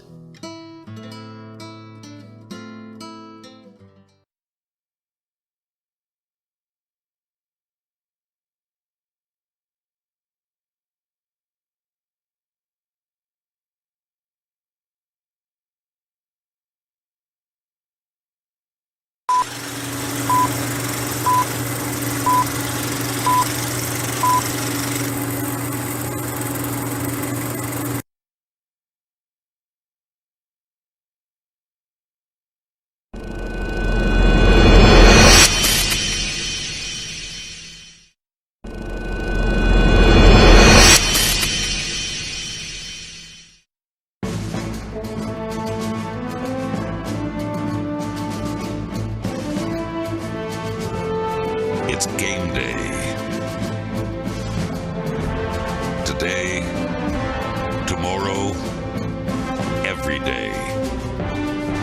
And game face is our only face. We're not normal. Normal doesn't run everywhere or take a stopwatch to everything. Normal doesn't dedicate itself to never letting its customers down. Not a single one. Never, ever, ever. Normal doesn't live to beat the rush. Obsessed about out-the-door times? That's not normal. Counting pepperoni in your sleep? Not normal. Normal is average. Normal is ordinary. Normal is what people expect. Normal doesn't have pizza sauce flowing through its veins. The other guy is normal. That's why no one delivers like we do.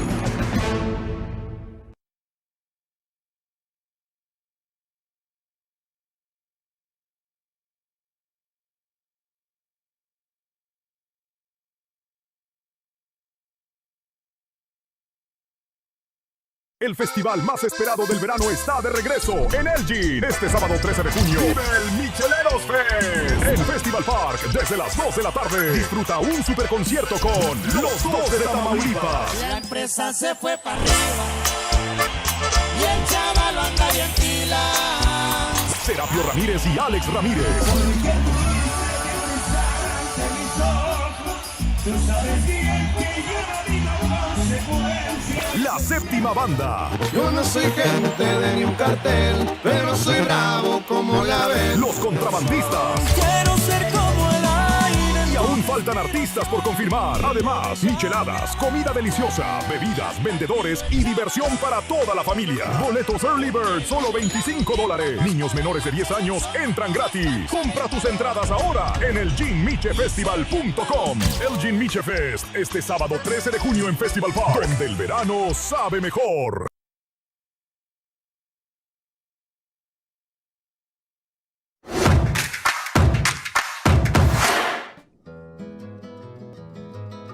Everybody knows great tequila starts with a family recipe and holds true to traditional production methods.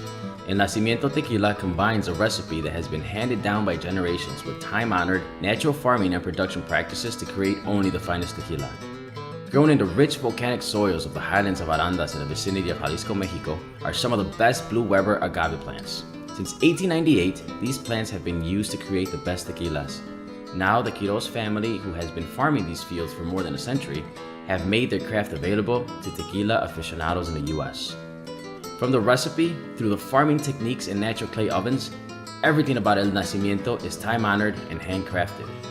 Our tequila is farmed by hand, slow-cooked in original clay masonry kilns, naturally fermented up to 7 days, double distilled in small batches, and bottled on site to create an experience like none other. Bienvenido al Nacimiento, only the finest.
And good evening once more, folks. We welcome you live back inside Grand Sports Arena here in Hoffman Estates, Illinois. I'm Tanner White, and you're watching MLIS Pro TV. A action-packed weekend, and this match has not in any way disappointed. It's lived up to all the billing and then some. It's the heavyweights. It's your two inaugural members and original members of Major League Indoor Soccer back from the 2022-23 season, finally meeting with all of the playoff implications on the line, really. Cleveland is able to put it away. They're able to punch their ticket. They're able to start buying the plane tickets in the literal sense to go to Las Vegas for our finals weekend on the final weekend of March, should they win this one. Chicago will be alive. It could still be a tricky path, but you'd probably have to win in regulation in this one. Pittsburgh is already doing damage. That game is nearly gone final. Pittsburgh versus Fort Wayne had a 7 p.m. kickoff Eastern time, so 6 p.m. Central. Oh, pardon us, that's just gone final. It's 14-2. Now, a really interesting one over in Orlando. That is a 4-0 match as we're seeing it in the third quarter. Wow, that could shake things up dramatically, too, in that South Conference, because tomorrow, Amarillo and Utah. Amarillo's already clinched their spot in Vegas by virtue of a 15-4 win today in Las Vegas, and so they'll be heading to finals weekend. That final spot in the South, it becomes a little bit more of a question mark. Utah knows that they've got to win out to get in, but they're now getting some help from Dallas. That's a winless Dallas club that's been outscored by more than anybody else. But we kick off here for half number 2. The most important two sides in front of us right here. It's the Cleveland Crunch and your Chicago Mustangs. 4-2 contest, tight as ever. This is let loose with a capital L far too high over the goalkeeper, Liam McIntosh. Same goalkeepers. Liam McIntosh, the tall gentleman, you really can't miss him in the all-blue kit with the white stripes on the sides, and Jose Resendiz in goal for the Chicago Mustangs.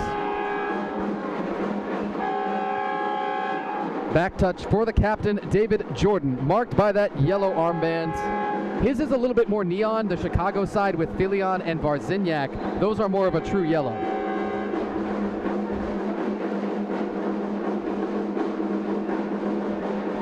Varzinyak, a little touch to his right for Resendiz.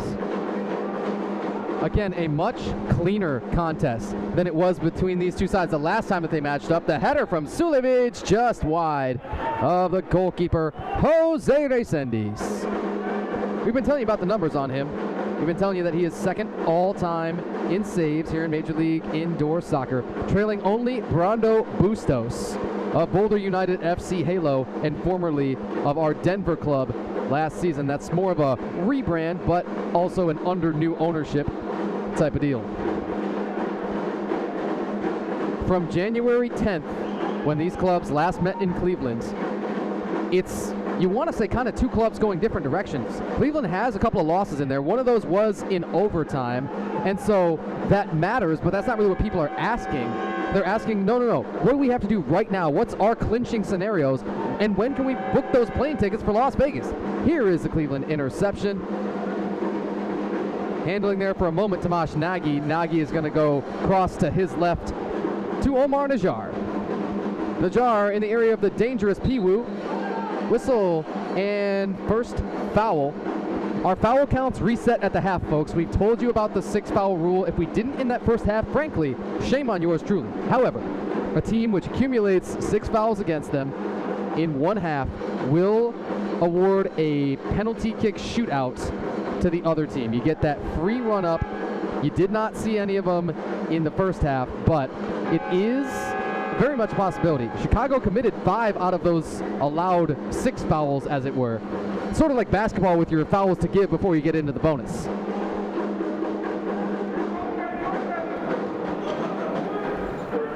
Chicago's side had the only score of that second quarter. Again, a clean sheet for one whole quarter against this Cleveland side is just quite an accomplishment. Nearly 11 goals a game for them coming in on their revenge tour, as it were. Arnel Dizderovic way too high.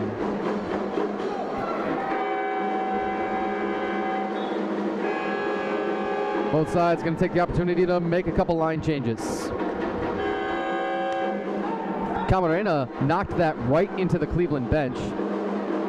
Coach Antonio Manfoot is incensed about this. Our referee's ready in a moment. Oh, we had kind of a false restart here. They're telling the defender, hey, give some more space before this free kick from Jordan. Back up away from him a little bit and give him some space relative to the wall. That's exactly what happens. 12 minutes, third quarter. Cleveland Crunch, Chicago Mustangs. Any questions? Drop them in the chat. Sami Mutemwa. Mutemwa on Dizderovic. Whistle.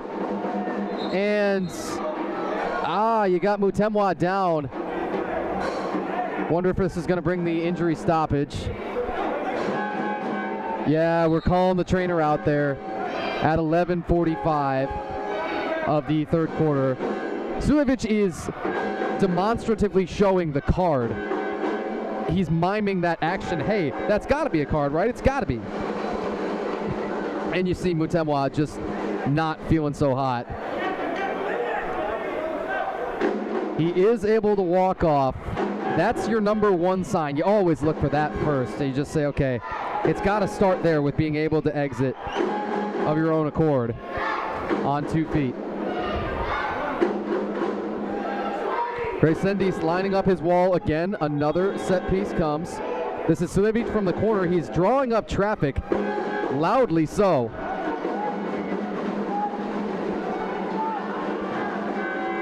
Chicago's got a runner here. Zadrakovic, too high. Follow, same thing. If you wanted to put an odometer on Jose Matute in this one, you'd have to figure he'd have the most miles covered of anybody by the time this match is over. Putting up shots from everywhere, a number of them on target, some really good scoring chances even. Derazic backing his way in there. Najjar is in to support too, and finally it will pop out for Brendan Swan. Derazic, wow, that's a tough call to get the no call. Camarena probably thinking he got away with one. Sulevic once more is miming for a card, but he doesn't get one. Defensive clearance is the call here against Chicago. Derazic also cannot believe that he was not awarded a card of any kind. But also knowing his recent history and overall history with Chicago, maybe that factors in. Sulevic, free kick, netted the last one in a nasty way. Goes for Derazic! They've been doing this for just far too long to not connect.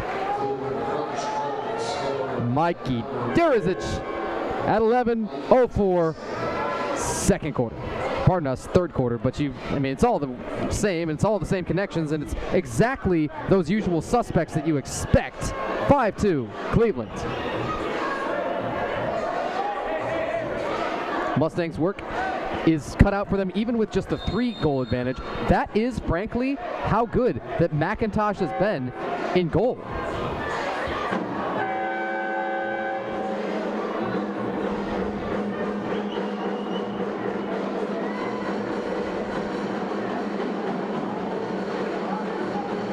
Derazic from Sulevic. You should see our shocked faces, folks. He's going to start moving his way up that all-time scoring leaderboard, too. Our shots show 17-10. Cleveland with the advantage over Chicago right now. Launch too high from Aiden Bozak.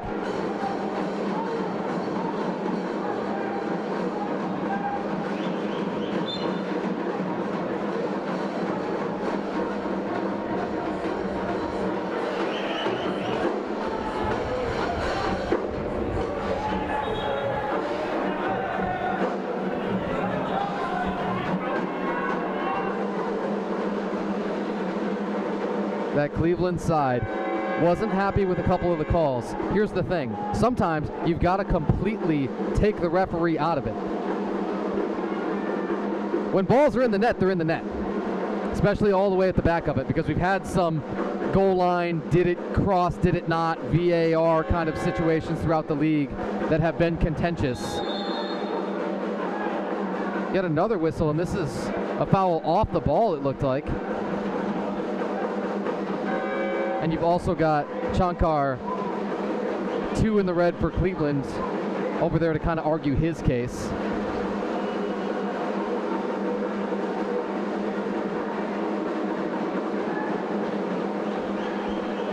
Eventually, play will restart here. 10 minutes, 4 seconds of the quarter block here. And Chicago back out to the keeper, Resendiz. The reserve keepers on each side. Scott Santa for Cleveland. Santa with the number 1 kit. And for Chicago, Jorge Quintero. Piwu tackled, and an incensed Christopher Garcia is going to be whistled. Now, importantly, a foul but not a penalty. Just had that same little talk with our stats crew at halftime. The same thing, you got to distinguish between the two. A penalty, not a foul, and a foul is not a penalty. Sulevic, just high. But if you had anybody that you had to bet on bending it like Beckham, it's probably going to be your all-time leading goal scorer, something tells us. Admir has already added 1 goal for himself on a free kick, as well as created 2 more on assists to his longtime running mate, Derzic. Mutemwa, glad to see he's all right as he checks back on. His shot's blocked at first. Najar is rejected by Resendiz.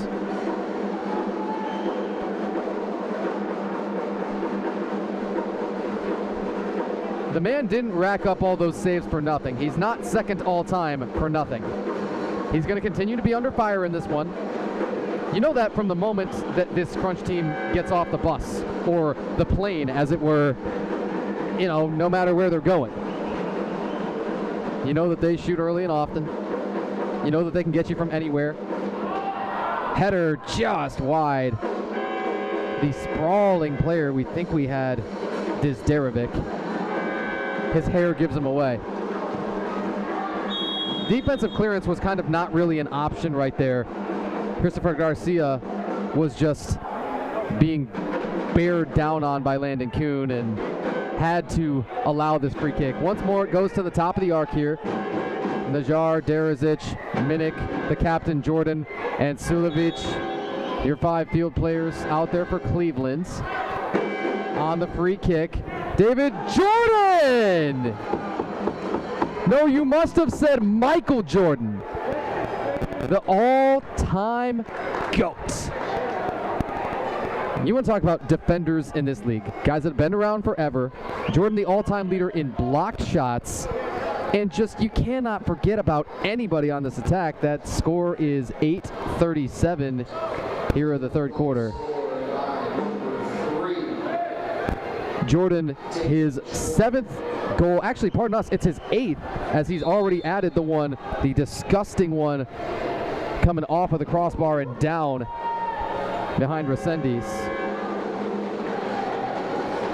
Jordan is 2nd in the MLIS, currently in blocked shots, to Aiden Bagley of Lansing. Bagley with 26 of them, and that Lansing side still has 1 more match at Rockford. Fun fact, a Friday the 13th match.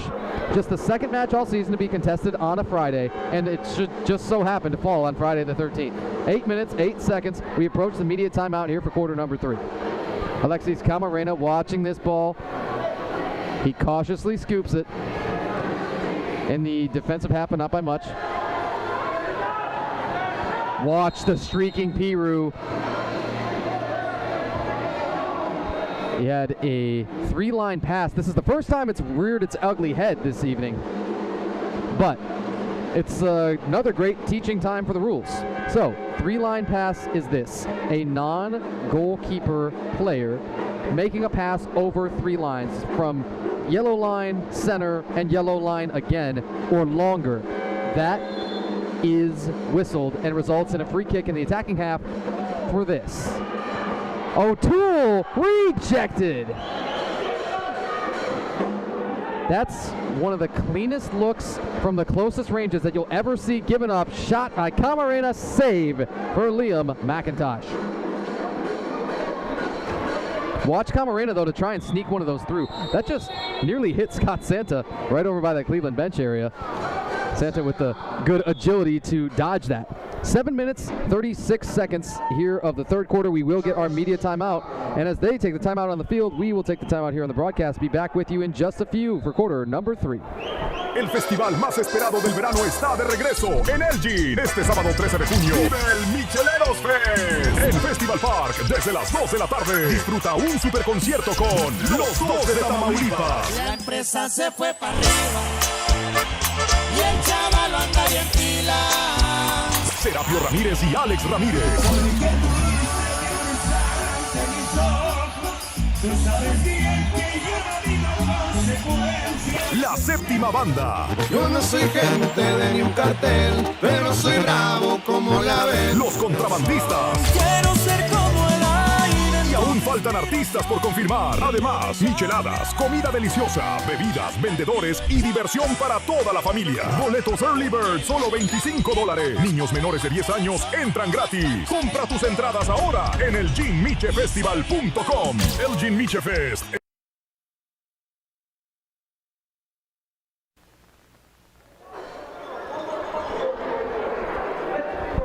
And we return from the media timeout for the third quarter.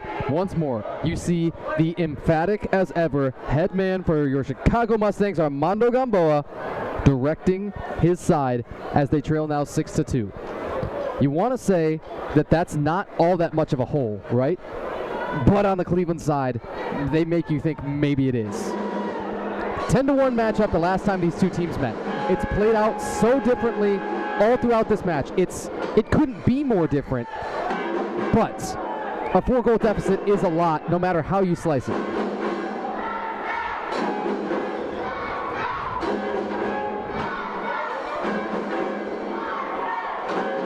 .36 as we resume play here in the third quarter. Jose Resendiz, the goalkeeper, will knock it down into the attacking end. Jordan maybe got away with a little push. Interesting. Jordan on the empty netter from forever. From a different time zone, and Dave Jordan's got himself a hat trick. Who does this guy think he is? 39 years old, aging like fine wine, and he is the match's leading scorer.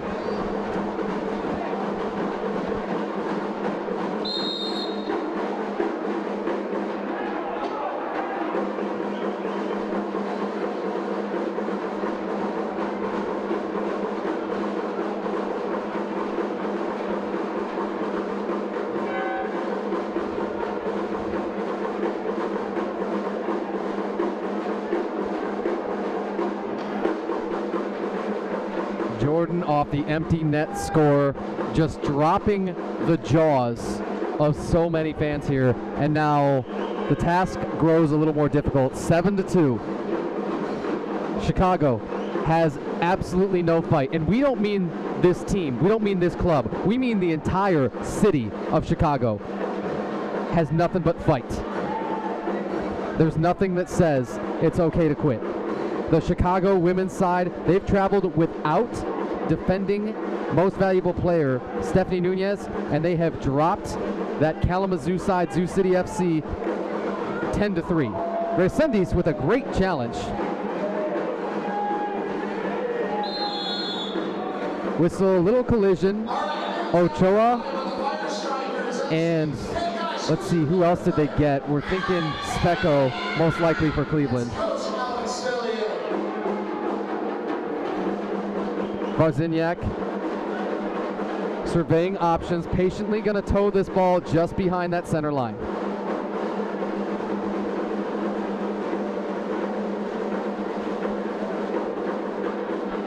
Mutemwa taken out. Tough tackle from Arneldis Derevic. Barziniak, a tough tackle of his own in the attacking end. And eventually Sulevic just wins that ball through sheer will. Shot saved. Mutemwa put it right into the chest of Jose Resendiz. Filian. Filian now for Dizderevic. And no quick shot to be had on the possession.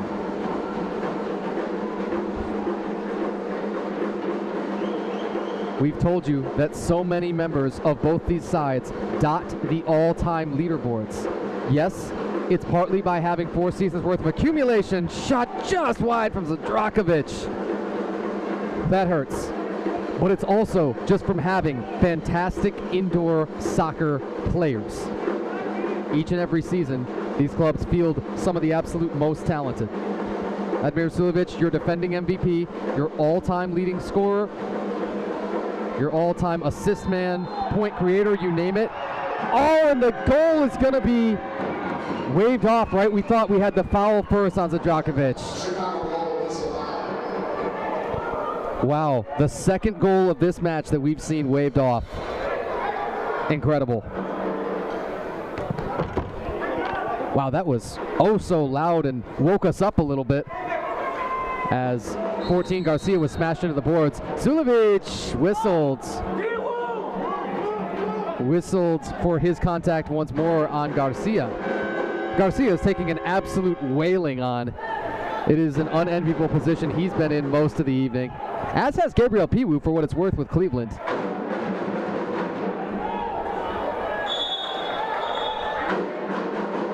Sulevic also, for what it's worth, the all-time leader among qualifiers in points per game.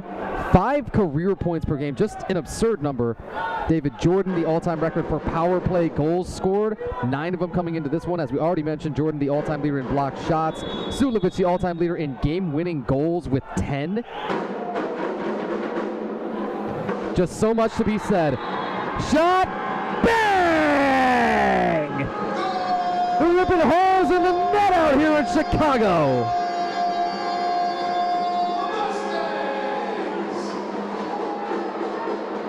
It's the captain, Filion, at an incredibly important time. Chicago is alive and well. And oh my, we didn't see this. We got the keeper, Liga McIntosh, down, and Scott Santa is out. Santa immediately rips off the worm up top, and we got an injury stoppage.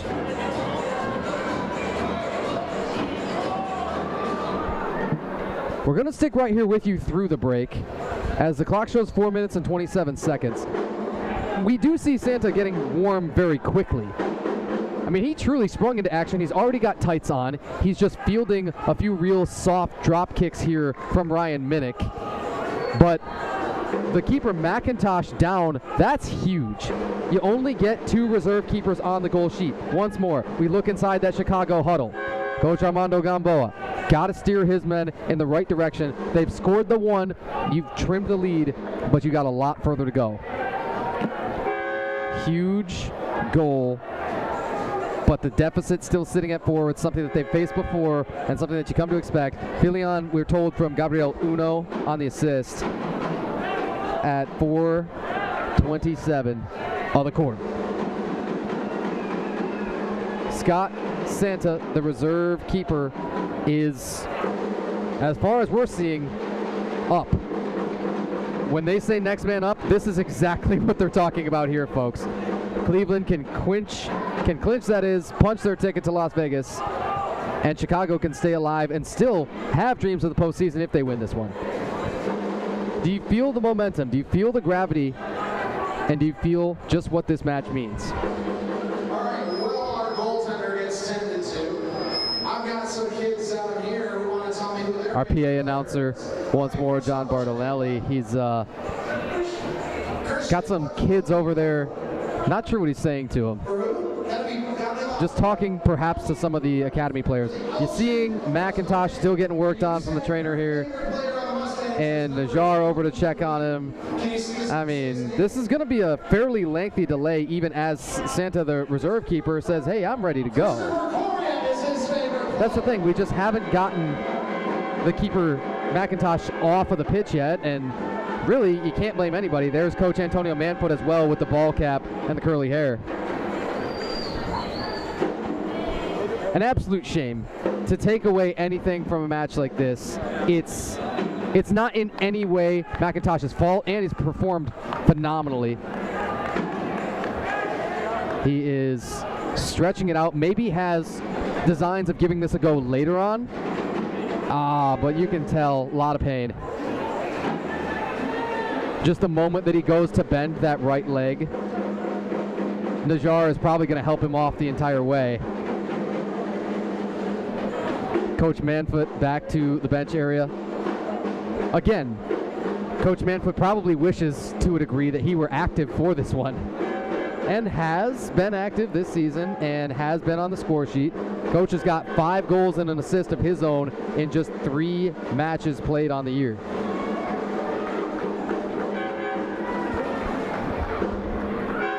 We're told Armando Gamboa has not been on the active roster at all for this season. And as we mentioned, the suspension for the starting Cleveland keeper, Marijo Musa, is actually now factoring in more even than you might have imagined it would. Musa, with 3 games started this season, had a 3-0 record, had a 5.28 goals against average, very solid, and had saved shots, that is, at a 69% clip. Once more, folks, can you tell it's past our bedtimes here? So sorry. I think we're still in shock, too, from the Dave Jordan empty netter. Just, you thought, there's not a chance that that could end up on target. Is there? Camarena and Piwu. It should be the common foul. That's really close to a PK based on where that contact occurred, plus the severity, but it will just be a free kick. And so I think everybody wearing the white here of those new Chicago kits has breathed a massive sigh of relief.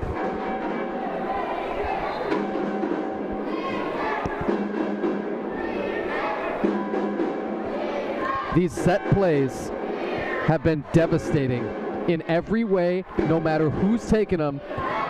It starts with Sulevic. That's all well and good. He scored one on a direct shot. But everything else they can do off of him, too, are nasty. Sulevic has just signaled timeout. So, the Admiral calls that at 4 minutes and 12 seconds, and as they take the timeout on the field, we'll take the timeout over here and be back with you in a moment.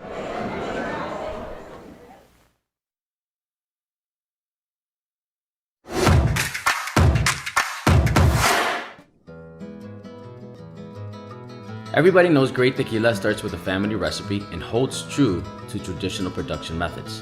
El Nacimiento Tequila combines a recipe that has been handed down by generations with time-honored natural farming and production practices to create only the finest tequila.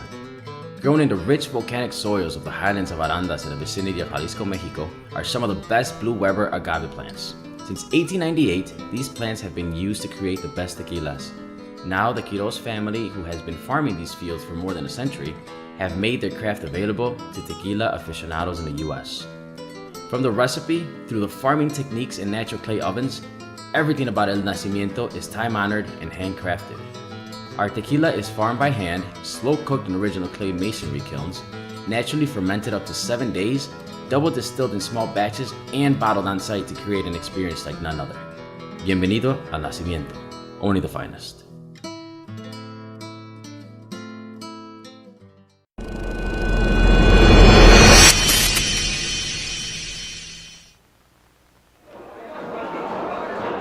And we welcome you back live inside Grand Sports Arena here in Hoffman Estates, Illinois. I'm Tanner White, and you're watching Major League Indoor Soccer on MLIS Pro TV. You got a set piece coming. They've been so nasty in so many different ways, have this Cleveland Crunch side.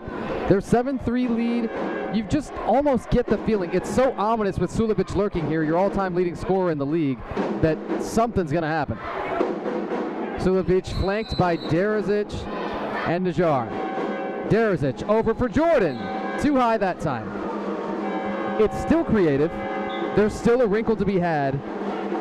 And there's still, even from Dave Jordan, that immediate, dangerous threat of a goal scorer off of any set piece, no matter what it may look like.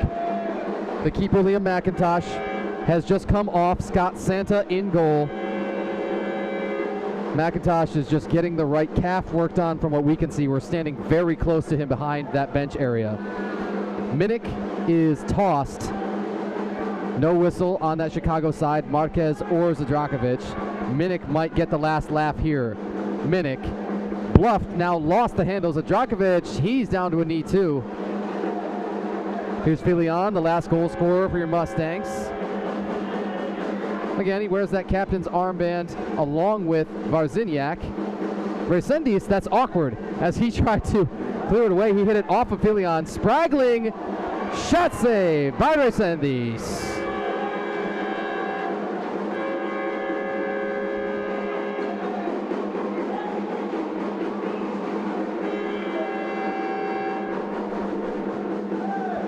Spragling had to hop over Luis Marquez there. He cleared him pretty well. I don't think he made much contact. I think Marquez is upset about it, but that happens. Scott Santa, the reserve keeper.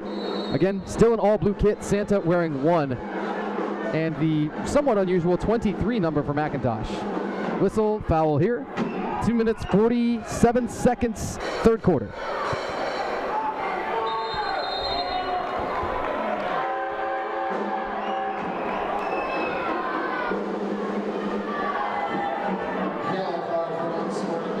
Oh, pardon us. Now, we really couldn't see down the line because you do have the Cleveland bench that sits between us and what your camera view is right now. We did not at all see a yellow card presented, but that's fascinating.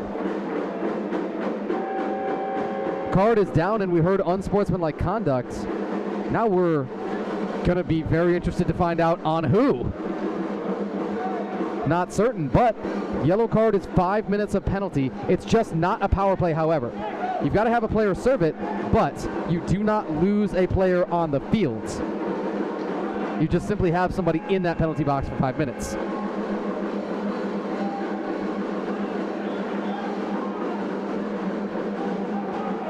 Chicago will turn this back. This ball's a little bit too loose for their liking. Mutemwa taken out once more. He's also been smacked a couple of times. Look at Mutemwa hitting his top speed in defensive recovery. Chicago run cross just a little wide. Oh boy, they had a dangerous Brian Murguia if the cross were a tad more on target. Desderovic now has to beat feet back. He is in a little shoving match with Piwu. No whistle that time. 2 defenders collapse there. Camarena winning the ball for his side. Alexis Camarena with a lot of positive touches, but also hit with 1 blue card that did result in a power play goal the other way. 90 seconds, third quarter. Ooh, and Mutemwa, he's going to need some help too. He's down. Mutemwa looks like he will sub off. Let's see. You've got Tomasz Nagy is one of the options who's coming to perhaps tag him out, and it is Nagy now on the pitch. A really brief stoppage, 90 seconds to play though for this period. That's one of the briefest injury stoppages you'll ever see. It's good news pretty much always. And again, you still see the starting keeper for Cleveland, Liam McIntosh, getting worked on by the trainer on the bench.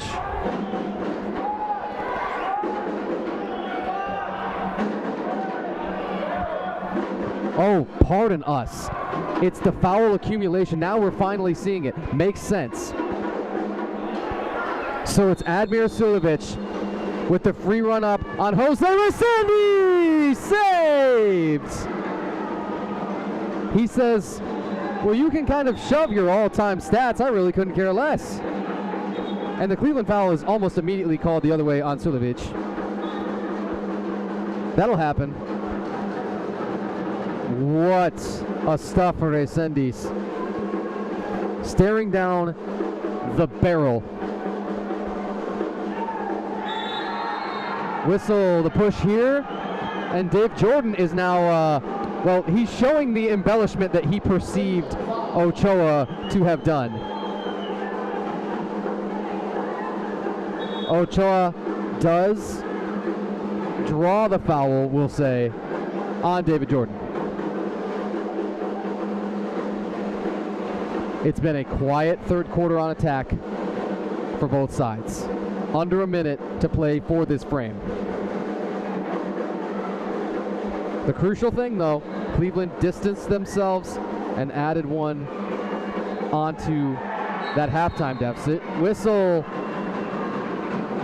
Now the Chicago side is calling for more as well. I think we're now seeing 6 fouls the other way. With the, I thought we saw referees holding up the 6 fingers. That means a shootout the other way. And Chicago getting another fantastic chance to trim this. And it just keeps getting juicier. Jorge Ochoa at the stripe for the Chicago Mustangs. 12 goals on the season coming in, and a chance to really make a dip into this deficit at 46.1 seconds. Ochoa's shootout, staring down the backup keeper, Scott Santa. Ochoa scored! Infinite patience plus one final touch as he drifts to his right. Jorge Ochoa with one of the biggest goals of this 2025-26 season for your Chicago Mustangs. It's still a 3-goal advantage. That's what Cleveland makes you feel, is that 3 goals is sometimes nearly insurmountable.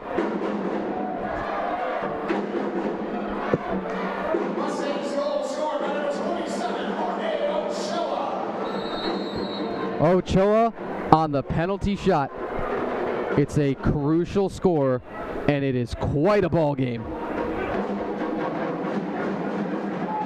Resendiz, looking for somebody to distribute, says, I need an option here.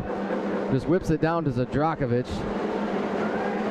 McCain Spraggling, that was a fun little back heel touch. Zadrakovic, shot, bang! Don't look now. The touch from Verzinyak to a relative newcomer, Alek Zadrakovic. And with only 17 seconds left, it's a 2-goal match. Oh, how the tables have turned, and just now we've got the keeper re-entering. Liam McIntosh back on at 17 seconds. Fascinating. A penalty shot into a 2-man run with a great feed. With the eyes up, Varzinyak just made an absolutely crucial find. Cleveland has under 5 seconds. Will it be Mr. Hat Trick Dave Jordan for this one? Najjar not going to get the shot off either. That takes us all the way through 3 quarters. And the Chicago Mustangs are very much alive and well. Their demise has been overstated. 7-5 as we take it to the 4th quarter. We'll be back with just 15 more minutes to play here from Grand Sports Arena. I'm Tanner White. You're watching Major League Indoor Soccer on MLIS Pro TV.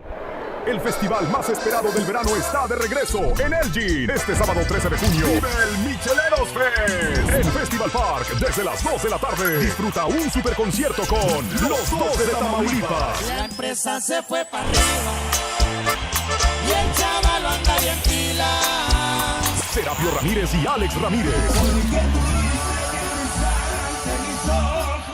Tú sabes bien que yo no digo consecuencias. La séptima banda. Yo no soy gente de ni un cartel, pero soy bravo como la ves. Los contrabandistas. Quiero ser como el aire.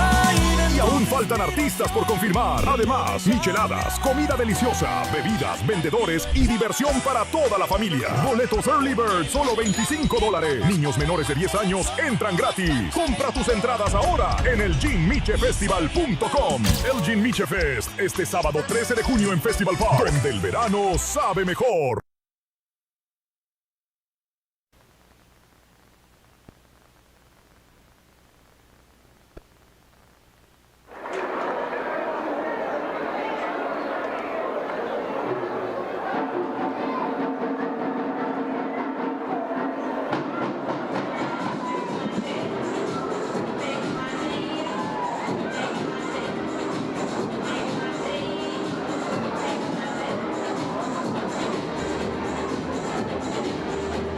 And we're back. Quarter number 4. Do we need to say a whole lot more? Cleveland Crunch, Chicago Mustangs. Rather heated, rather bitter rivalry. 7-5. Chicago with a huge turnaround in that quarter. It's really tough to ask for much more in an MLIS match. You saw it was good on paper. You knew it was going to be good on paper, and you could have circled this months ago and said, hey, Cleveland in Chicago, especially if it gets down to later in the season and the standings are tight, and so somebody's able to really set anything in terms of their true destiny and where they're going to end up on the season with a win in this one. It's going to be unreal.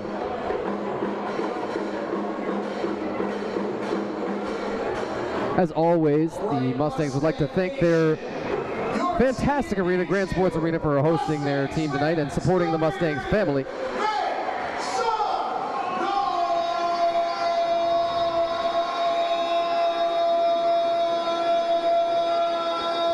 Thanks once more to the rousing round of just excitement offered from our PA announcer. That's fantastic.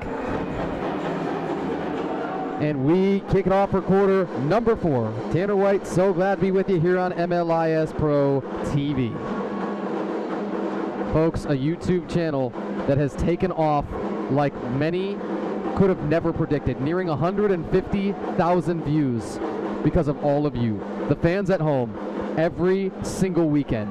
Sometimes during the week, again, as we've had a couple of Friday matches, and we've got a Friday the 13th match coming up, Lansing at Rockford, just 5 days and change from now. That math was awfully difficult. You'd say the full 6 days, but not quite. Once more, we flop sides. Your Chicago Mustangs will be attacking right to left here for this quarter. Liam McIntosh, the keeper, did return after that injury stoppage where Scott Santa checked in, and then Santa had to quickly face a really fantastic flurry of shots, and the penalty shootout in there didn't help at all. So Santa left a little bit dejected, but tough to blame the reserve keeper there, coming in cold with very little warning and not a whole lot of time to warm up.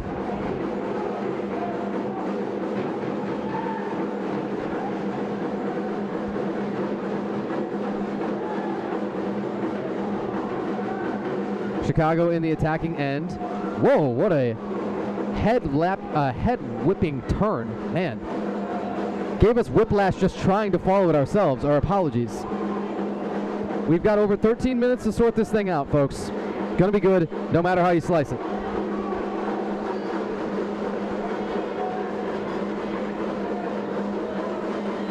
Dave Jordan, still your leading scorer in this one, just as everybody would have predicted, of course, with all of these all-time records for everything on this Cleveland side. Watch Pee-Woo. Pee-Woo drifting to his right, shot a little wide. That's a fun way to get a clearance, except, again, those defensive clearances aren't to the defending team's advantage. Not particularly. Omar Najjar scoops up the ball, brings it to our referee.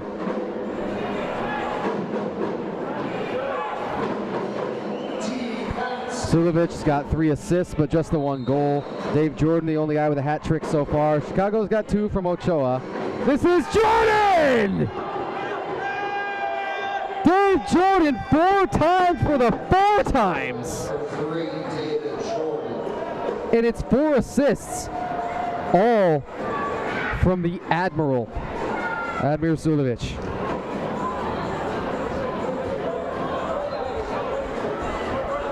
We said it on the last empty net score. We said, who does this guy think he is? 8'5", David Jordan with 4 out of the 8 for Cleveland. 39 years of age. Maybe we tongue-in-cheek say approaching quarter number 4, or a decade number 4 even, and still as good as ever. Oh, that came right out of the little cutout in the net. There's not very much of it. And it's funny, our Director of Soccer Operations, Dominic Turcotte, is over there to scoop that ball up. Thank you very much for your service, sir. And we'll be sure to bill you for that later if it should affect anybody.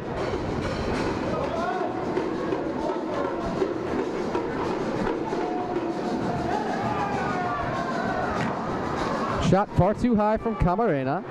See if he'll have to turn on the wheels to get back. Camarena and Martin O'Toole both involved in the on-ball defense. And then the whistle called against Cleveland's Jacob Roberto.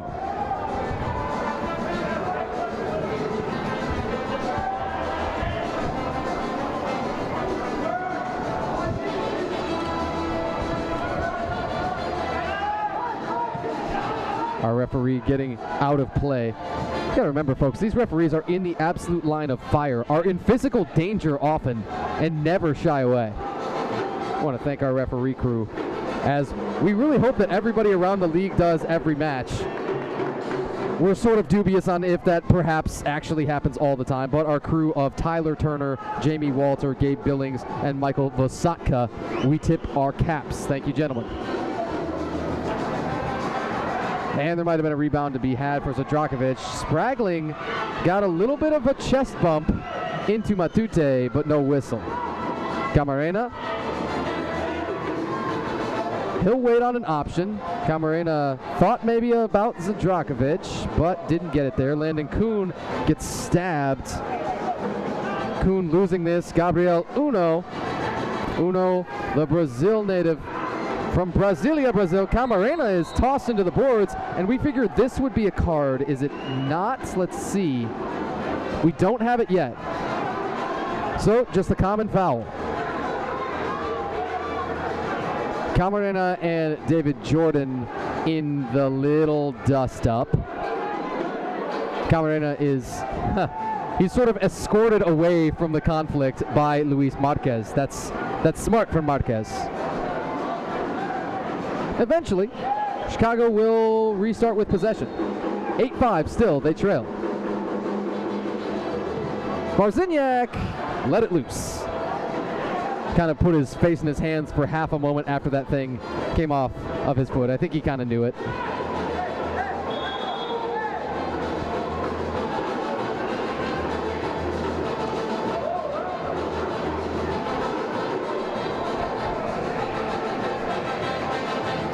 The goalkeeper, Ray Sendis, launching it back down to the returned goalkeeper, Liam McIntosh. But if he should be physically bothered at all from what we saw on that right calf or foot or knee, whatever it is, well then, it's something to think about if you needed to make another change back to Scott Santa, that you immediately saw Chicago score 2 super quick goals when that did happen. 10:35 to play for regulation. His right foot looks just fine. Got to look at his right leg there. Minnick's turn stuffed by Resendez. Ryan Minnick is another one of those guys. Stuck around, an original MLIS member with Cleveland. And Minnick has accumulated 78 points of his own. That's good for 4th all time. You find 3 out of the 5 top point creators all time in MLIS wearing that Cleveland Crunch red. The other 2, both Omaha Kings, former MLIS members departing after last season. Manuel Lira, 93 points for 2nd all time, and Leonidas Mejia with 69 points down in 5th place, sandwiching Michael Derzic with 91 career points and Ryan Minnick with 78. Whistle, foul.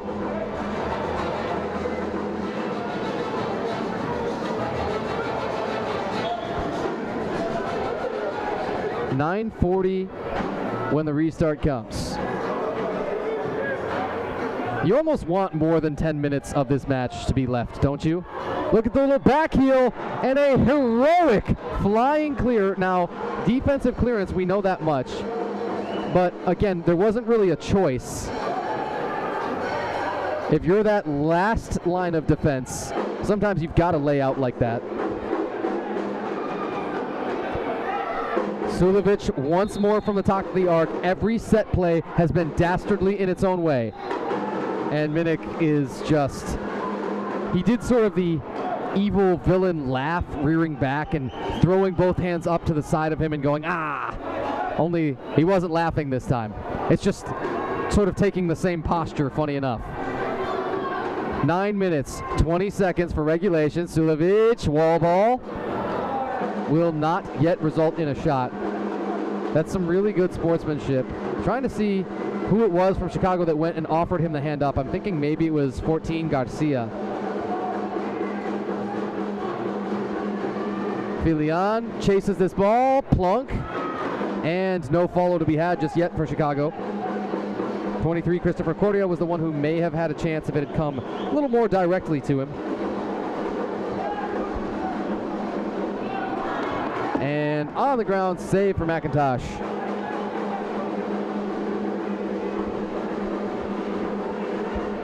McIntosh up ahead.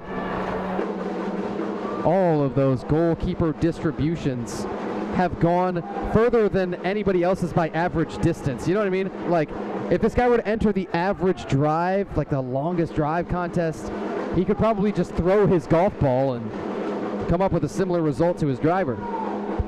Depends on the gentleman's golf game, but we might have to crack some jokes with him after this one's over. Dizderovic shot. He's down. We've got to see the stoppage soon, we would expect. And that's what everybody's saying on the Chicago side. We're thinking, how long do we have to play essentially a man down?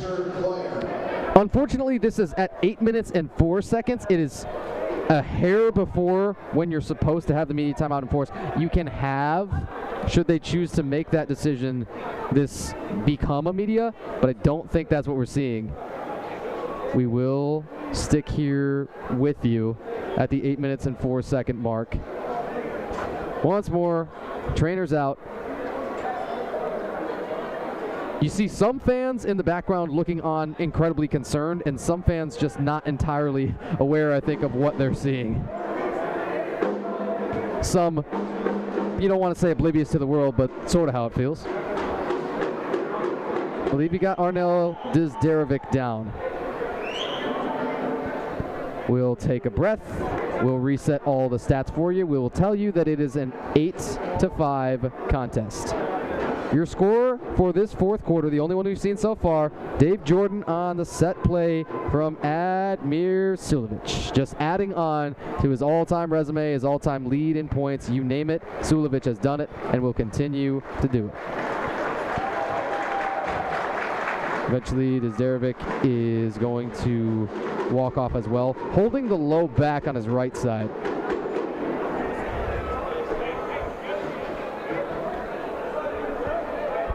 Another update from Dallas. Dallas CD La Cuadra is truly turning the tables in the entire South Conference right now. A previously winless club, Dallas has a 10-5 lead here against Atletico Pro Orlando. Fascinating. Orlando just had the idea in their head that, hey, we win this one and we're in, and then the talks of Utah being able to catch us, those are over. And Boulder for a while even wasn't mathematically eliminated, that is, down in the South Conference. Once more, we take a look inside that huddle. You see Jose Resendiz, Armando Gamboa, Ernesto Correa, your assistant coach, just behind Coach Gamboa, as well as Gerardo Perez, all of your Mustangs coaches wearing that same maroon with the white lettering across the front, the Mustangs. And finally, we're ready to restart. Took quite a while. Arnel Dizderovic, all beat up.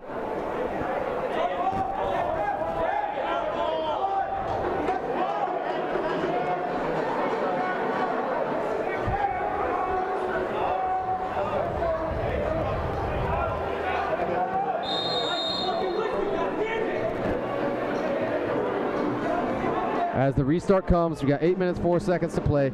Just heard a lot of incense coming from the Mustangs. No, matter of fact, I think it was the Cleveland bench. We just couldn't hear what the heck was going on here. This trickles through, and with a wing and a plur, it's Filion. Sometimes you've just got to believe. We get a chance to tell you, too, that Chicago had the extra attacker there. Wow, what a sequence. And Coach Manfoot said he wanted timeout. The good news is the media came first, so we didn't have to call it. 7 minutes, 48 seconds. Alex Filion, your scorer. 2-goal match once more, and we'll take the break.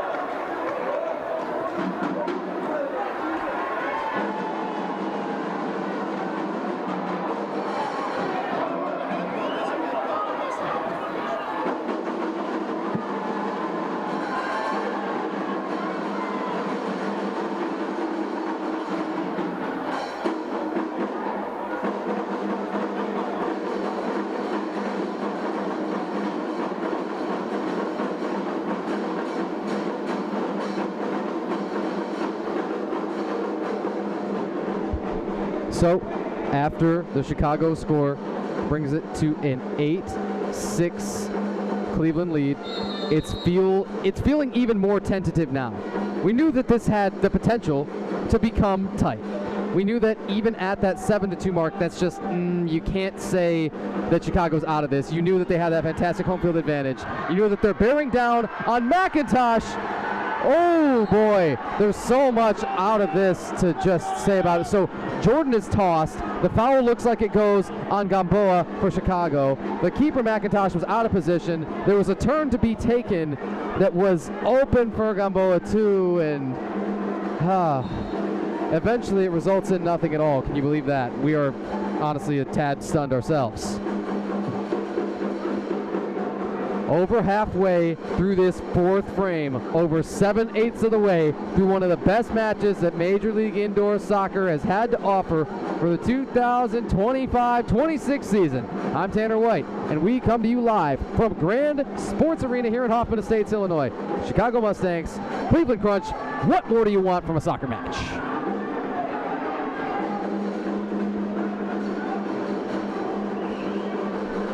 Make it under 7 minutes now. Again, back with the extra attacker. Fascinating. So Jose Resendiz, the keeper, currently off. Now again, you have the option to pull the keeper during play or at a stoppage. So what Chicago has done a number of times here is pull Resendiz during an attacking chance.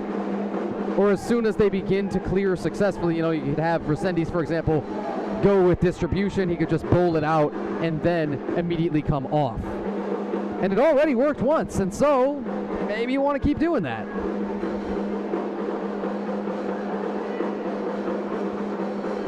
The sixth attacker is Garcia. Piwu there is stepped all over, and I think Piwu is then called for the foul, and he's not going to be happy in any way.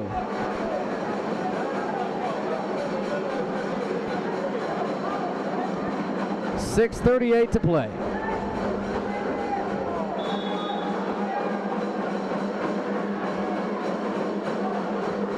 Camarena up the wall to the left. Mutemwa made Camarena eventually give that up.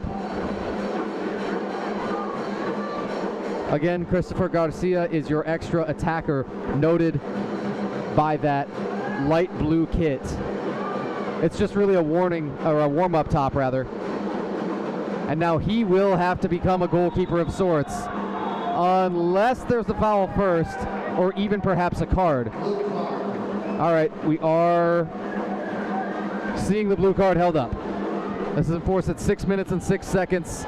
Piwu still down for the Cleveland side, and a power play is coming whenever we can get Piwu kind of peeled off the turf. It's no fault of his own, but he's going to be getting one more visit from the trainer.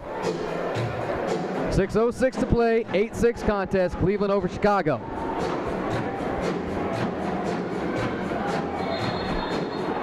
The Cleveland keeper, Liam McIntosh, has looked as good as ever since he returned from that injury.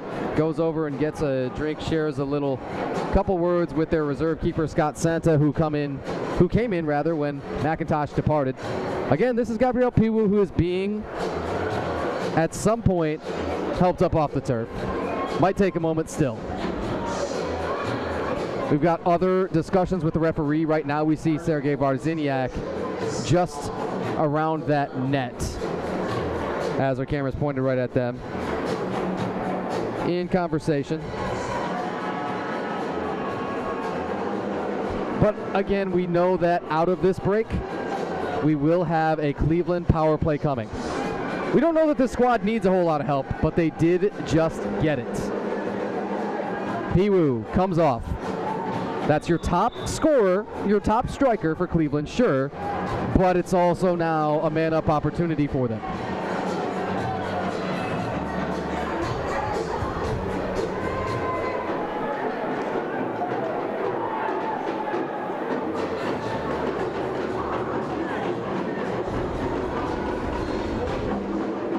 Six minutes, 6 seconds in regulation. Cleveland power play coming.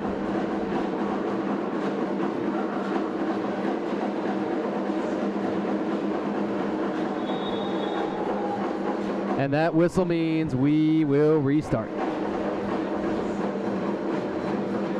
You can't say that a Cleveland goal puts this away, but what you can say is 3 goals in this one could feel like 10. Sulovic with the soft right-footed touch. Chicago side ready for it. Every clear that they're able to get gets them closer and closer to true survival. Whistle. Oh, and another blue card down. Let's see how all of this sorts out. Our referee going and presenting that in front of the bench. So you get 2 sort of opportunities if you're a referee to present that. The first one being directly to the player who's receiving it, and then the second one being toward your scorekeeper. Now finally we are told that we have the Cleveland timeout, as Coach Manfoot had wanted one and hadn't been able to take it. And timeout Cleveland at 5:36, 4th quarter. Once more, let's just take a breath, everybody. In through the nose and out through the mouth.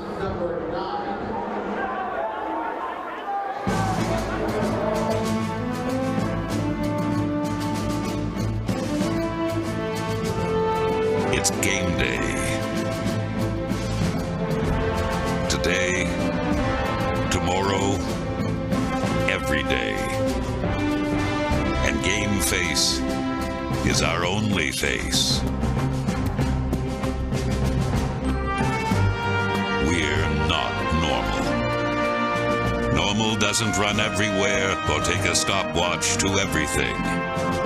Normal doesn't dedicate itself to never letting its customers down. Not a single one. Never, ever, ever. Normal doesn't live to beat the rush. Obsessed about out-the-door times? That's not normal. Counting pepperoni in your sleep? Not normal. Normal is average. Normal is ordinary. Normal is what people expect. Normal doesn't have pizza sauce flowing through its veins. The other guy is normal. That's why no one delivers like we do.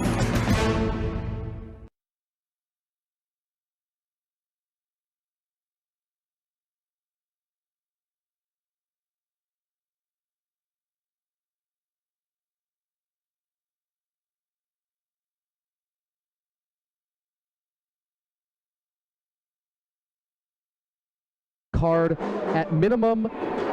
We heard one on Varzinyak, but we don't believe that that was the initial contact that drew the card on Varzinyak. Now maybe it was, and if that's the case, we're hearing right now pushing. Our scorekeeper is hopefully close enough to hear all of that.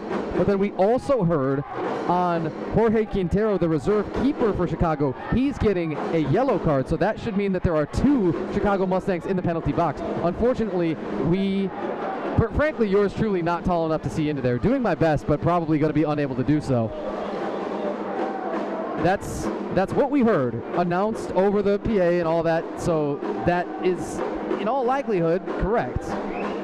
Jose Resendiz, the keeper, has been on and off for Chicago because they've been trying to roll with the extra attacker, and it worked perfectly the last time they brought that extra attacker on. He fed Filion for a very good goal at the 7:45 mark.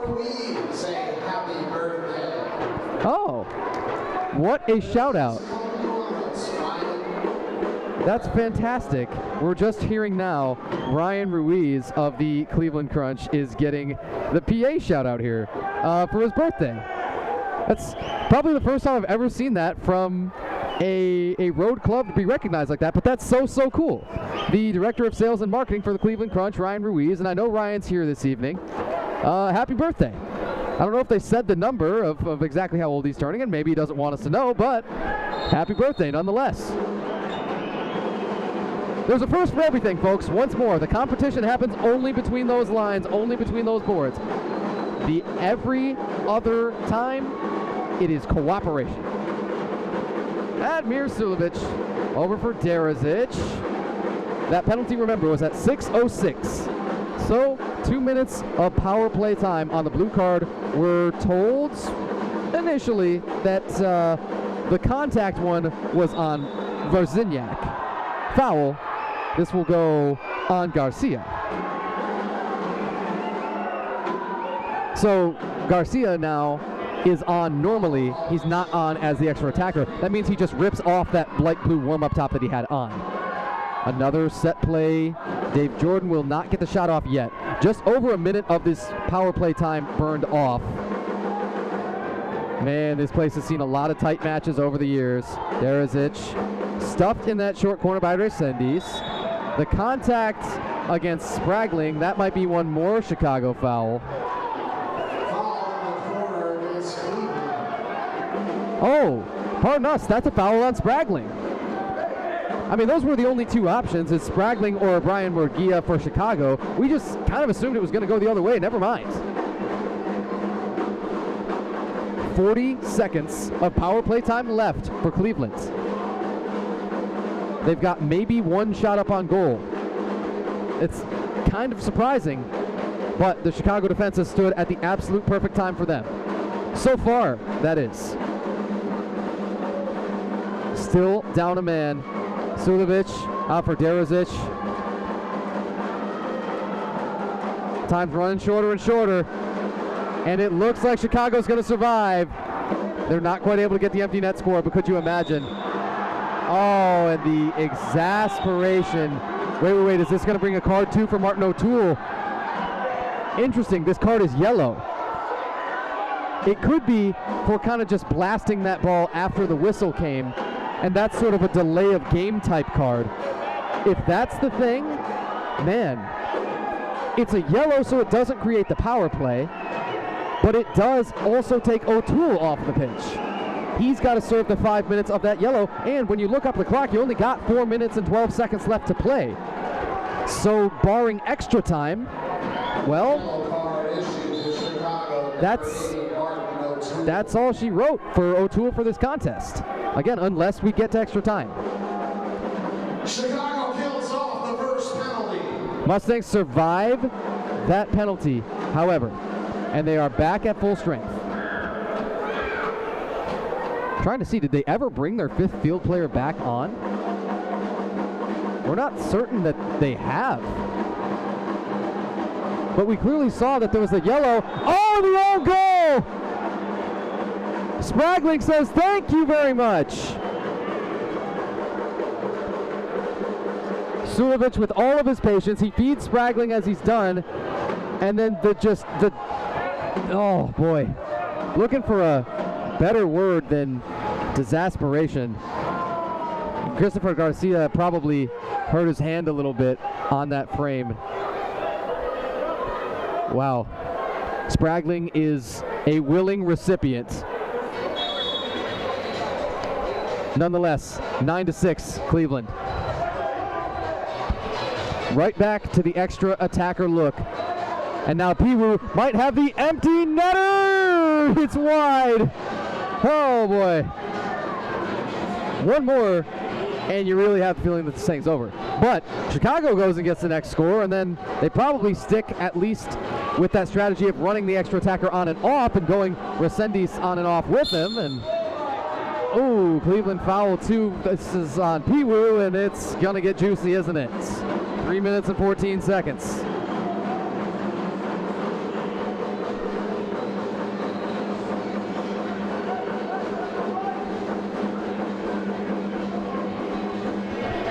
Cleveland, we've already told you the stakes on it. They can punch their ticket. They can begin setting all the travel plans, the hotel blocks, the discount codes, flights, rent a car maybe, rent multiple cars, rent vans to transport, you name it.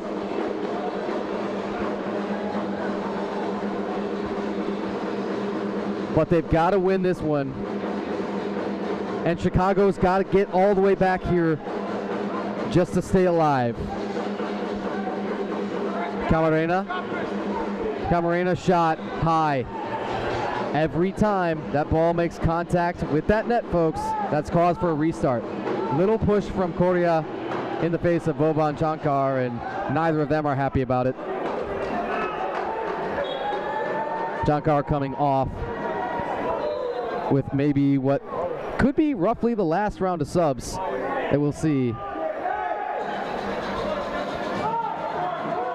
Sami Mutemwa out for Omar Najjar. Whistle, cards down. Wait. Do we have more than one? Yellow for Sveko. Sveko is still getting his licks in. Okay, so we thought we might have seen the 2 cards. We hear blue and yellow for Sveko. The first one is for what he did. The second is for what he said then. Cards are issued to number 8, Chris Chevacco. Blue card first, yellow card second, and all of our scorekeepers are just quaking in their boots right now saying, please no more. 2 minutes and 10 seconds to play. Again, we're not even entirely certain what the first blue card was. We know that the yellow after was dissent. Chicago on the 1-man advantage. Mustangs fans. Lost in this once more. Power play for the Chicago Mustangs. Backed into a corner, but with hope now on the power play. Got to get it quick. Marquez. 6th attacker, an absolute necessity.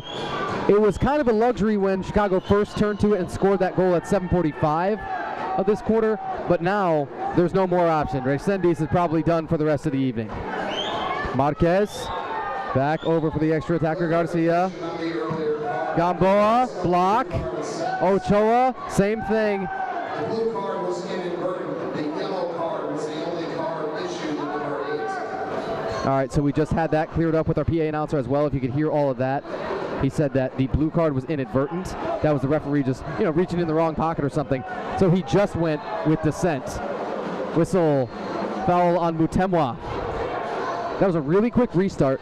Chicago's got to do all those little things super well right now in order to get these 3 up. That's what you would need to just stay alive, force it to extra time.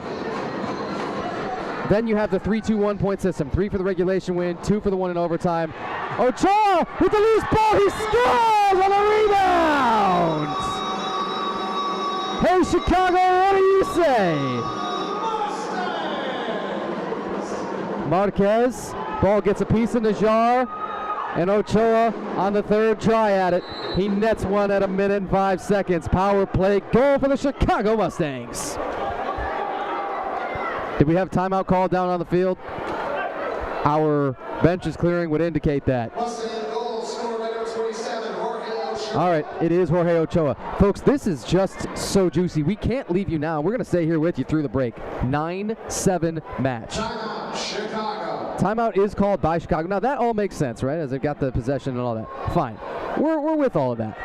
Ochoa probably assists from Marquez when we go back and take a look at that one. Here is Armando Gamboa with 1 more chance maybe. Are they still alive in this one? Are they still in contention? You're having to play for overtime now. You're having to play still, though, and get 2 goals within this 105. It's a lot to ask, and yet no one cares. When you're down to this point in the season, when you have pretty much met all those expectations, but you are not locked in yet to the playoffs. When there's still anything up in the air and there's still so much to play for, nobody cares on either side. Throw out the records. Throw out who's got all of these, all-time leaderboards and where all these guys are and how long they've been on it. Throw out the names. Throw out the storylines from the rest of the season. Throw out all of those cards from the last time that these 2 teams met up and there was the absolute bloodbath. Forget all of that. What matters is this 65 seconds. What matters are these 2 clubs and just the final outcome this evening from the GSA, from Grand Sports Arena.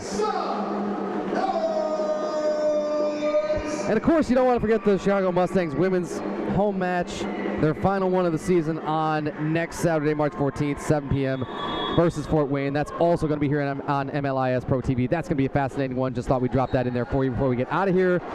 Whistle, and I think a Cleveland foul as Minnick can't believe it. He's running his hands through his, we want to say hair, although that's a strong word.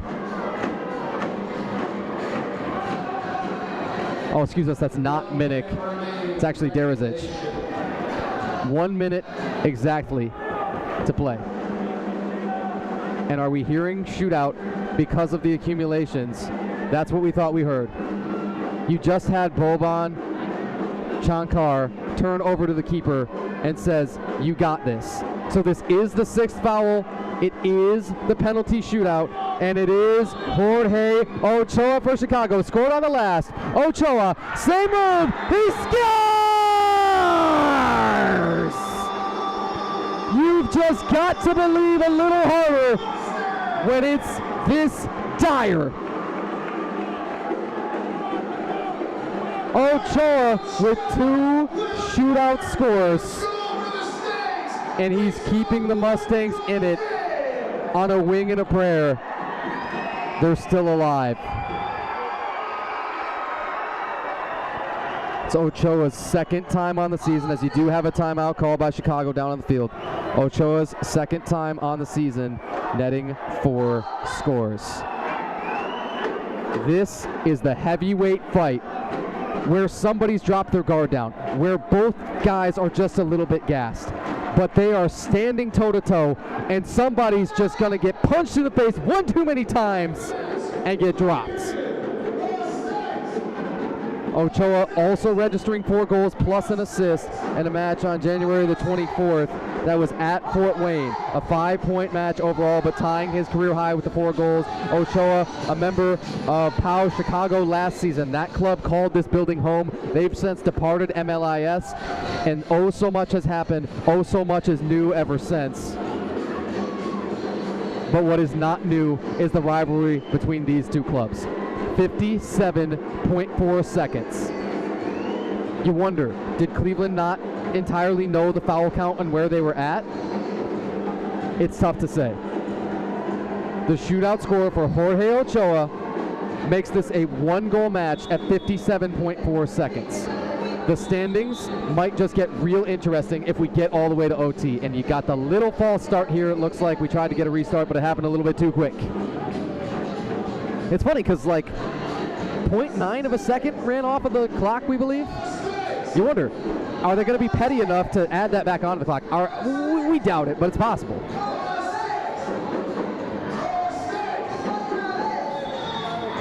You say petty, but it's also, you know, an integrity thing to a degree. Mustangs still have their back against the wall, and the Cleveland Crunch can smell Las Vegas. Probably smells like hotels, like chips, like cash in your pocket that disappears a little bit too quick. Billy on tough takeaway.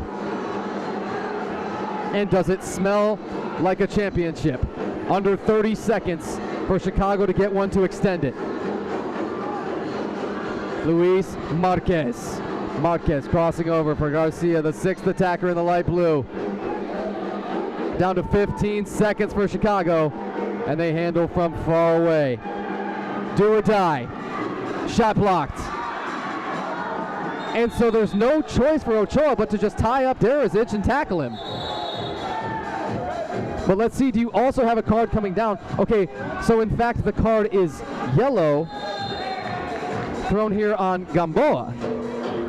Oh, red card out now. Dario Gamboa's evening's over at 7 seconds left. Gamboa's done, but this match is not. That's the thing. You've still got 7 seconds to play.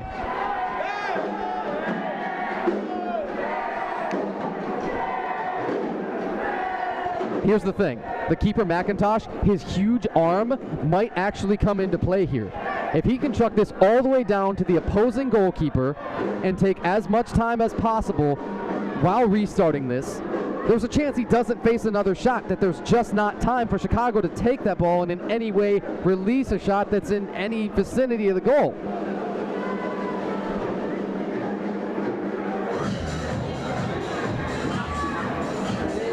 As he's got it set down here, pardon us, he's not within the goalkeeper's area, so it's got to be a kick. That does come from the spot of the contact. Now we're with it, so sorry folks. Once more, been a long evening. Yours truly also covering that Amarillo and Las Vegas match earlier. And congratulations to the Amarillo Bombers already having clinched their spots in Las Vegas on championship weekend. Cleveland looking to be the next team to do so here in Chicago.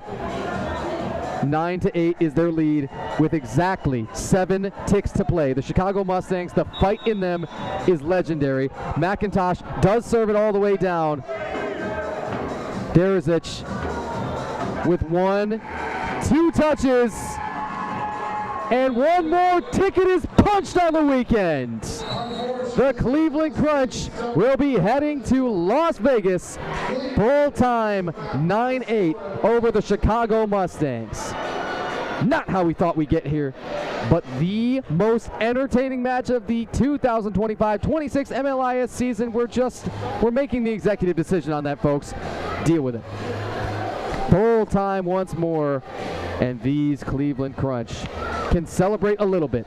Their job's not finished, and they know that ultimate goal is the championship, and they were pushed to within an inch of their lives, frankly, in the last few minutes of this one. However, they're victorious, and in regulation, those 3 points are enough to wrap it up. 25 points for them now will sit them second solidly in the North Conference, trailing only Toronto's own Canadian Crusaders. Scoring summary goes like this. The shots are 26-19 in favor of Cleveland. Not a dramatic difference between the two, or dramatic discrepancy. The cards, they're all over the place. We'll get there in a moment. But another admirable game from Admir Sulovic, adding 5 more assists to his career record, sitting on 80 of them now, also in assists, so a 6-point match overall. David Jordan with the 4-goal outburst. Again, we said after the long chip in, we said, hey, who does this guy think he is? Those 4 goals are a career high for David Jordan. At the age of 39 and 6 years in with the Cleveland Crunch, still can surprise you. Old dogs and new tricks, you know what they say. On that Chicago side, they were led in scoring by Jorge Ochoa with 4 of them. 2 penalty shots that were huge in the second half to keep them in it. The captain, Alex Filion, had 2. Arnel Dizderovic and Alexander Zdrakovic rounding out your scoring with assists for Barziniak, Luis Marquez, Christopher Garcia as the sixth attacker, Christopher Correa, Gabriel Uno, and Alexis Camarena. Goalkeepers Jose Resendiz and Liam McIntosh. The keeper of record will be McIntosh. And of course, Resendiz for Chicago will take the loss as McIntosh improves his record, still unblemished as a starting keeper. Folks, that's all we've got for you. Congratulations once more to Cleveland Crunch, who will be punching their ticket to Las Vegas. Your Chicago Mustangs with one of the most valiant losing efforts that this league has seen in a very long time. They fall to 6-5 overall on the season and will stay at the 18 points. Again, Cleveland has clinched with the 25 points, second in the North Conference with an 8-2 record overall. We will get you out of here. We will say thank you so much once again for joining us. And you got one more home match for the Mustangs season. It's the women's side just 1 week from today, Saturday, March 14th, 7 p.m. Central Time versus Fort Wayne's Summit City Sentinels. You won't want to miss that one. Same time here, same place, just 1 week from now. Purchase your tickets in advance. Find your links on the social medias at Chicago Mustangs all across everything. And that will do it. You've been watching Major League Indoor Soccer on MLIS Pro TV. I'm Tanner White. Thank you so much for joining us.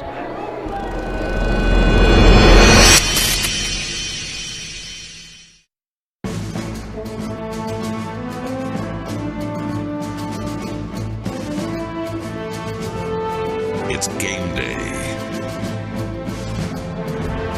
Today, tomorrow, every day. And Game Face is our only face. We're not normal. Normal doesn't run everywhere or take a stopwatch to everything. Normal doesn't dedicate itself to never letting its customers down. Not a single one. Never, ever, ever. Normal doesn't live to beat the rush. Obsessed about out-the-door times? That's not normal. Counting pepperoni in your sleep? Not normal. Normal is average. Normal is ordinary. Normal is what people expect. Normal doesn't have pizza sauce flowing through its veins. The other guy is normal. That's why no one delivers like we do.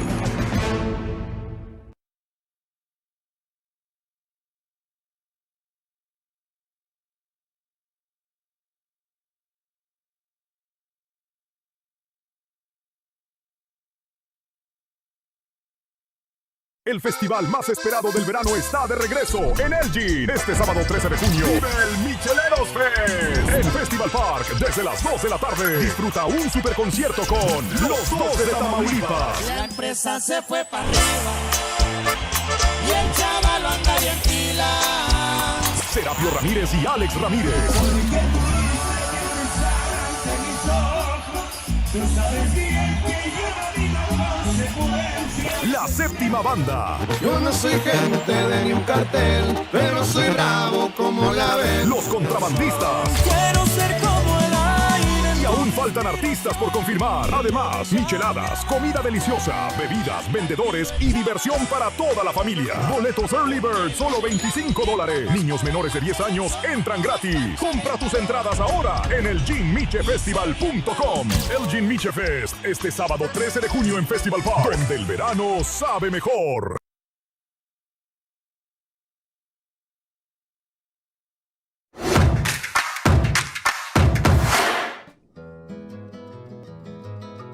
Everybody knows great tequila starts with a family recipe and holds true to traditional production methods. El Nacimiento Tequila combines a recipe that has been handed down by generations with time-honored natural farming and production practices to create only the finest tequila. Grown in the rich volcanic soils of the highlands of Arandas in the vicinity of Jalisco, Mexico, are some of the best Blue Weber agave plants. Since 1898, these plants have been used to create the best tequilas. Now, the Quiroz family, who has been farming these fields for more than a century, have made their craft available to tequila aficionados in the US. From the recipe, through the farming techniques in natural clay ovens, everything about El Nacimiento is time-honored and handcrafted. Our tequila is farmed by hand, slow-cooked in original clay masonry kilns, naturally fermented up to 7 days, double distilled in small batches, and bottled on site to create an experience like none other. Bienvenido al Nacimiento, only the finest.